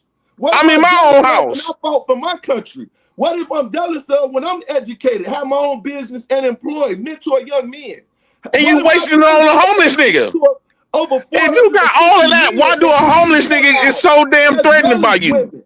How can I be? If you got all of that, why you so threatened by the homeless nigga? A nuclear family. I can't be jealous of that. It makes me sorrowful to see a guy like you to even get the right to even talk amongst men. That's a problem. First off, you're not going to treat me nothing less than a man. You're not going to treat me nothing less than a man. So here's the thing. How's you jealous of a homeless man? You wouldn't even be. How are you jealous of a homeless? How do a homeless man, if you got all of this, right? You got all your life together. You're a veteran. You got everything going good, right? How come you spending more energy for the risk it all for a homeless man? You a silly dude. You ain't did nothing but take. It sounds like you jealous of us. Oh. It sounds like you jealous of the privileges. Oh my God. Hey, JT, if you wanted to, you could get a house built from the ground up because you served this. I don't care about that superficial shit. You so superficial. It's only when it's in our hand. But when you got it, as a so-called man, all of a sudden it's different. Come on, you jealous. You spending more energy on a homeless man. I'm a homeless man. I'm winning because I got P Smurf. I got P Smurf who got all this. He a veteran. He got his house built. He got his house built. He got all of this money. You won't even have a place to have your children in. He got all this money and all this other stuff. Okay, how come you can grab? This is how you know he a hater. This is how you know. This is how P Smurf. This is how you know P Smurf is jealous of me, right? Because he poured out some shit. What it was, he started hanging around fatty them. He started hanging around fatty them, and he adopted what they believed about me, right? So here's the thing: why you ain't fucking dudes you talking about? You know them. You be on their channels. No, I don't. I bet you can't show me one time I was on any of them dudes' channels. Not one time. What was the topic? Well, I apologize for that. But here's the thing: you pointing out all of the negative shit. Wait, hold on, Black Man. He point out why you ain't point out that I'm. Okay, hold on. This is how I know you're a jealous man. Because once again, what you're doing is you're putting out frivolous information. Hey, Black Man, can I close out my military statement? I'm just letting them. So why you couldn't point out that I'm raising my kids? I fought for my daughters. But you point out all of the bad shit. You point out all the bad shit. Point out the good shit. Keep telling your past. I'm telling you to look to the future. But all I'm saying is, why you didn't point out that I fought for my kids? I've been raising my kids for 10 years plus. From a crackhead? Bro, you supposed to get them from a crackhead. Who a crackhead? Get them from a good woman and let me see that. Who's a crackhead? I ain't never slept with no crackhead, fam. You just stated a minute ago you can't handle a woman. So you go and get the least of women. No, they not crackheads though. Jealous of that for?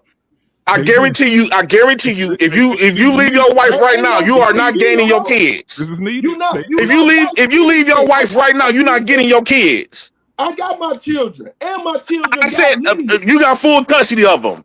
Yes. What is your business though? You need to be worried about your children. Business. And you need to be worried about your children. My children are young. I'm raising my kids by myself. And they're very responsible. Bro, I'm raising my kids by myself. I don't know what you heard about me, but I'm raising my daughters by myself. Bro, first off, hold on one piece, Smurf. Hold on. I understand that you got this. No, it is. Hold on. I understand you got this tough trip. I understand that you got this tough trip about yourself, but you not finna tell me what I need to be doing. You don't know. You're not gonna point your finger at me and tell me what the fuck I need to be doing. That's out. You're not finna tell me shit. You're not gonna tell me a motherfucking thing. Uncle Ruckus, you ain't did nothing but take Uncle Ruckus. You do Uncle Ruckus. You serve America. Use the America's hoe. You America hoe. Use America hoe. You bragging about being America hoe and American your pimp. America is your pimp. Instead of sitting up here talking to these white motherfuckers who. This is what I be saying about these black military veterans, right? This is what I be saying. Now, these white people got off doing this whole ass shit to Carmelo Anthony, the 14-year-old boy, the Chinese man getting off for killing a 14-year-old boy. But this motherfucking nigga want to come up here and talk down on the nigga that's so-called below him. That's your problem. Smoke that for child. Have a conversation without disrespecting. You can't even have a conversation. You the one disrespecting. Language. You don't want this. Where's that peace, man? Where's that energy for child? Be humble. Where's that energy for child? He just killed a 14-year-old boy and got off. Bro, listen. I don't put my energy in the play. I've been retired since 36, little boy. But you trying to get out of retirement on a homeless man. My children are educated. You trying to get out of retirement on a homeless man, though. On a homeless man. Why you even up here? You ain't got time to be up here talking to me. That's what I'm saying. You need to be getting to work, homeless man. Actually, I am at work. I'm at work. I get the fuck at work and every month. I make babies at work. Look, see, I refuse to let you hold me. You're not gonna hold me, and you're not gonna silence me. And I refuse to let you not. I refuse to let you target me and think that I'm not gonna tell my story. I don't give a fuck. I would be gladly, nigga. I would smile in your face while you killing me, nigga. I refuse to let you do that to me, bro. From this point forward, Jay Pussy, be mindful of what you say, bro. I don't give a fuck about none of that, bro. You know what I mean? You know how many times I face death, bro? You don't fear me, and I refuse to let you shut me up. You ain't shutting up, child. You ain't shutting up that white man that did that shit to Carmelo Anthony. Don't you come talking to me? He's dead. Nigga, what are you talking about? No, I'm saying his daddy. The black men always want to take it out on somebody that's lower than them, and he's a veteran doing this shit. He punking on what he in his mind. I'm a homeless ain't shit nigga, but he want to come out of retirement for a homeless ain't shit nigga. But you got all of these white motherfuckers standing on you niggas. You ain't doing shit. Dog, you not gonna hold me. Hold them first, then I might listen to you. Until then, man, shut the fuck up. Shut the fuck up. If you don't kill me, nigga. Nigga, I've been dead since my mama died, bitch ass nigga. Fuck you. So y'all see that pain right there? Fuck you. What's the move? That's pain right there. Nigga. Y'all see it? You ain't gonna scare me, nigga. JT, you see it? Nigga. Fuck you. Let's do it. You ain't gonna silence me, nigga. Scam, you see it? On my damn mama grave, you ain't gonna silence me, nigga. On my damn mama grave. But I'm saying no, nigga. That you see that. I'm gonna die on my business. I refuse to let some chump ass nigga who allow these white motherfuckers to hold him. Then you want to come out of retirement on a homeless nigga. Smurf, you see it? They don't got no type of threat on you. That white man got a threat on you. Don't shake your head. Nigga, shake your head at y'all. Get tough with him. He hurting, man. Nigga. A 16-year-old boy just got railroaded. A 14-year-old boy just got murked. You up here trying to get tough with a homeless nigga. Fuck you. Nigga. That military didn't make you a real man. You ain't standing up to them white motherfuckers. You ain't standing up to them Asian motherfuckers. Yep, let him live. Only us niggas will. You. Nigga. You ain't gonna hold me. On my damn mama grave, you're not gonna hold me. You're not gonna shut me up. Him, you better make sure I got a smile on my face. On my damn mama grave. Nigga. The fuck you hollering about? Trying to act like you gonna hold me and punk me. I'm not going. You're not gonna hold me. I don't appreciate that shit. Yeah, you know my name. I don't give a fuck. I don't give a fuck. Nigga, I've been dead since 95. Nigga. Think you gonna fear me with some death? Fuck you. I'm born to die any motherfucking way. And I'm not finna let no hoe ass nigga put fear in my heart. Let's get this shit popping then. I ain't running. I'm gonna die right here.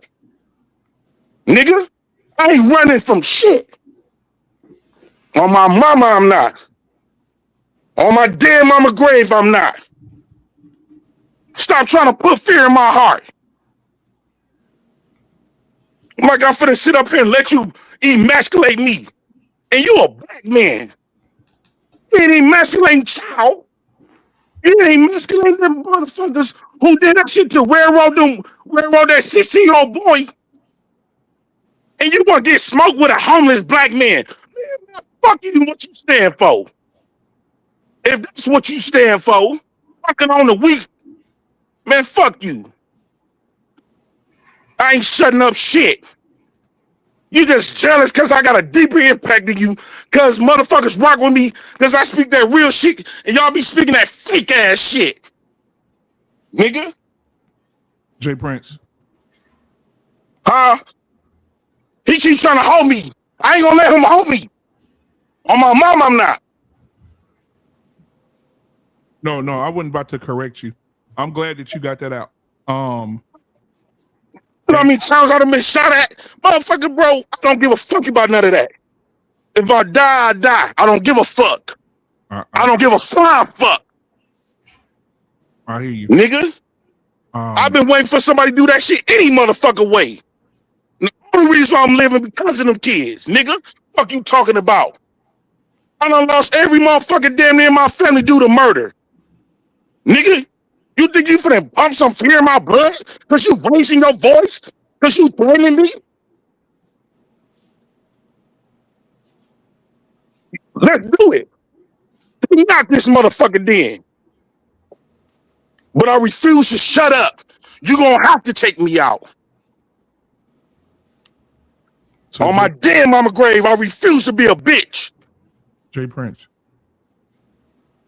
Now we gotta now that you got that out, we gotta do something about that, man. We gotta, if you got them babies over there and you talking about, you know, dying and all this other stuff, man, you have to do something about the internet. With Black Man Unfiltered, you was around when I first came here. Yeah. And what I tell you, I didn't care about dying because I was having panic attacks.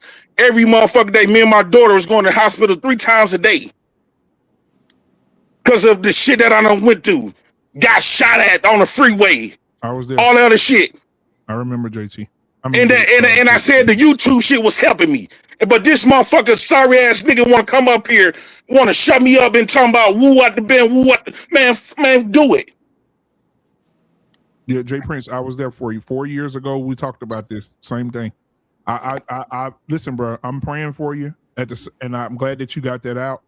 And this is what it looks like in real time. Somebody said it in the chat of how it is to have that hurt in you and to you to have that conversation with P. Smurf, and then for him to pull you into that area where you release that is a good thing, right? And that's why people ever since my mama died, Black Man Unfiltered, ever since my mama died, I've been feel like every motherfucker been trying to punk me. And at first I used to be scared because them people was real intimidating. Yeah. But now I'm not scared no more. I'm not scared no more. You gonna have to do that shit. Yeah. You dealing with some deep inner stuff, especially because you done mentioned, and this is just from my observation, I'm not no doctor, right? I'm not the fake Dr. Cheyenne Brown or nothing, but I will say that I feel that pain that I ain't gonna lie to you, brother, and I don't have nothing bad to say to you right now. I see the deeper issue, and I see that you losing your mom really altered your life a lot. And I think yeah. And I think that you built this wall around you, right? I think you built this wall around you, and you stayed in that. You stayed stagnant in that area of pain, and you ain't. No, the thing is, they come up here, they bragging and talking about they got mamas and they daddies and shit. Then they trying to punk on a motherfucker. They didn't even get the chance to even have that. Y'all hear that, Smurf? They didn't get a motherfucker. I didn't even get the chance to have no mama. My mama died in front of me, and my dad just died. And then they trying to punk on somebody who don't got nothing. Man, I hate a motherfucking bully. Nigga, you wait just on the fact that fuck what you talking about the military and all this other shit you got. Nigga, you had your mama and your daddy. Nigga, we was in foster homes. Me and my siblings is divided even to this day of how we was in foster care. We only spent 4 years with our mama.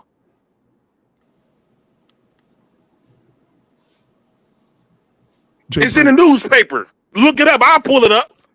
Yeah, Jay Brown, I want you to know something, man. As we come to an end, there's no other conversation to be had. I just want to encourage you. P. Smurf, thank you for bringing this out of him because he needed it. Jay Prince, I love you, man. I really do. And I don't hate you. I don't hate you at all. And sometimes we can disagree on things, but from one black man to another black man, I love you. And there's things that you have to do as a man to correct some of this pain that you're dealing with in your life, because the pain has pretty much consumed you. And so I remember you telling me 4 years ago that this is therapy for you. Well, allow it to be therapy, because now we're hearing you. I hear you. And this is the only family I had, because the family that I had, my mama on them side of the family, the only thing they did was deal with the shit that P. Smurf did. They always try to, every time I got ready to speak what I spoke, they always told me to shut the fuck up or threatening me or beating me and stuff like that, to the point where them beatings feel like love. And now you can't no longer use that beatings no more. They mentally used to whoop me. They always made me feel like I was less than every motherfucking family. That same hoe ass shit, nigga, that this nigga doing. Dog, you is not gonna hold me. Right. And stop trying to shut me up, nigga. I'm not gonna shut up. So you might as well come over here and kill me. Well, nobody. I don't give a flying fuck. But Jay Prince, as like I said, nobody wants to kill you. I think you guys had a conversation, and I think he do want to kill me. No, he don't. He keep throwing subliminals and threatening me and shit. He don't. He keep trying to. He is. He is. Let him do it. Jay Prince, listen to me. What I'm telling you. Because I'm not gonna be his bitch. Jay Prince, this speaks a lot about how you feel about the cases and stuff, because you feel like those black boys, you feel like Carmelo was abandoned, you feel like that Cyrus was abandoned. All this stuff is you're speaking from that pain that's in you. And I'm telling you, bro, we need to. I'm gonna have a conversation with you. We'll have to talk, and I'm gonna do my best to like we did 4 years ago. I don't know why me and you stopped having these conversations, because we start having these conversations. And we used to be up, right? Fight Club hours. Because y'all stopped giving a fuck. No, I didn't stop giving a fuck. I didn't stop giving a fuck about you. You know, life happens. I got my life happens. Yeah, job working. So we have to understand that too. But and this is my thing, Black Man Unfiltered. I know you have to go, but this is my thing. They get to sit up here and celebrate being with their moms, they dads, and celebrate everything. They didn't go through all this trauma. Like, they went through the trauma of the military. I'm saying outside of that, they got their parents. Now I found something that I could hold on to on this live, and you want to take that away from me. They took my mama, they took my daddy, they took a good life upbringing. Now you want to take this away from me. Man, fuck you. You sit up here trying to call me, trying to say that I'm a motherfucking rapist. A predatory means rapist. Nigga, I'm raising 3 daughters. My daughters don't even got that story. Not from their daddy. Every woman I done slept with was consensual. Older. My age, about a couple years younger.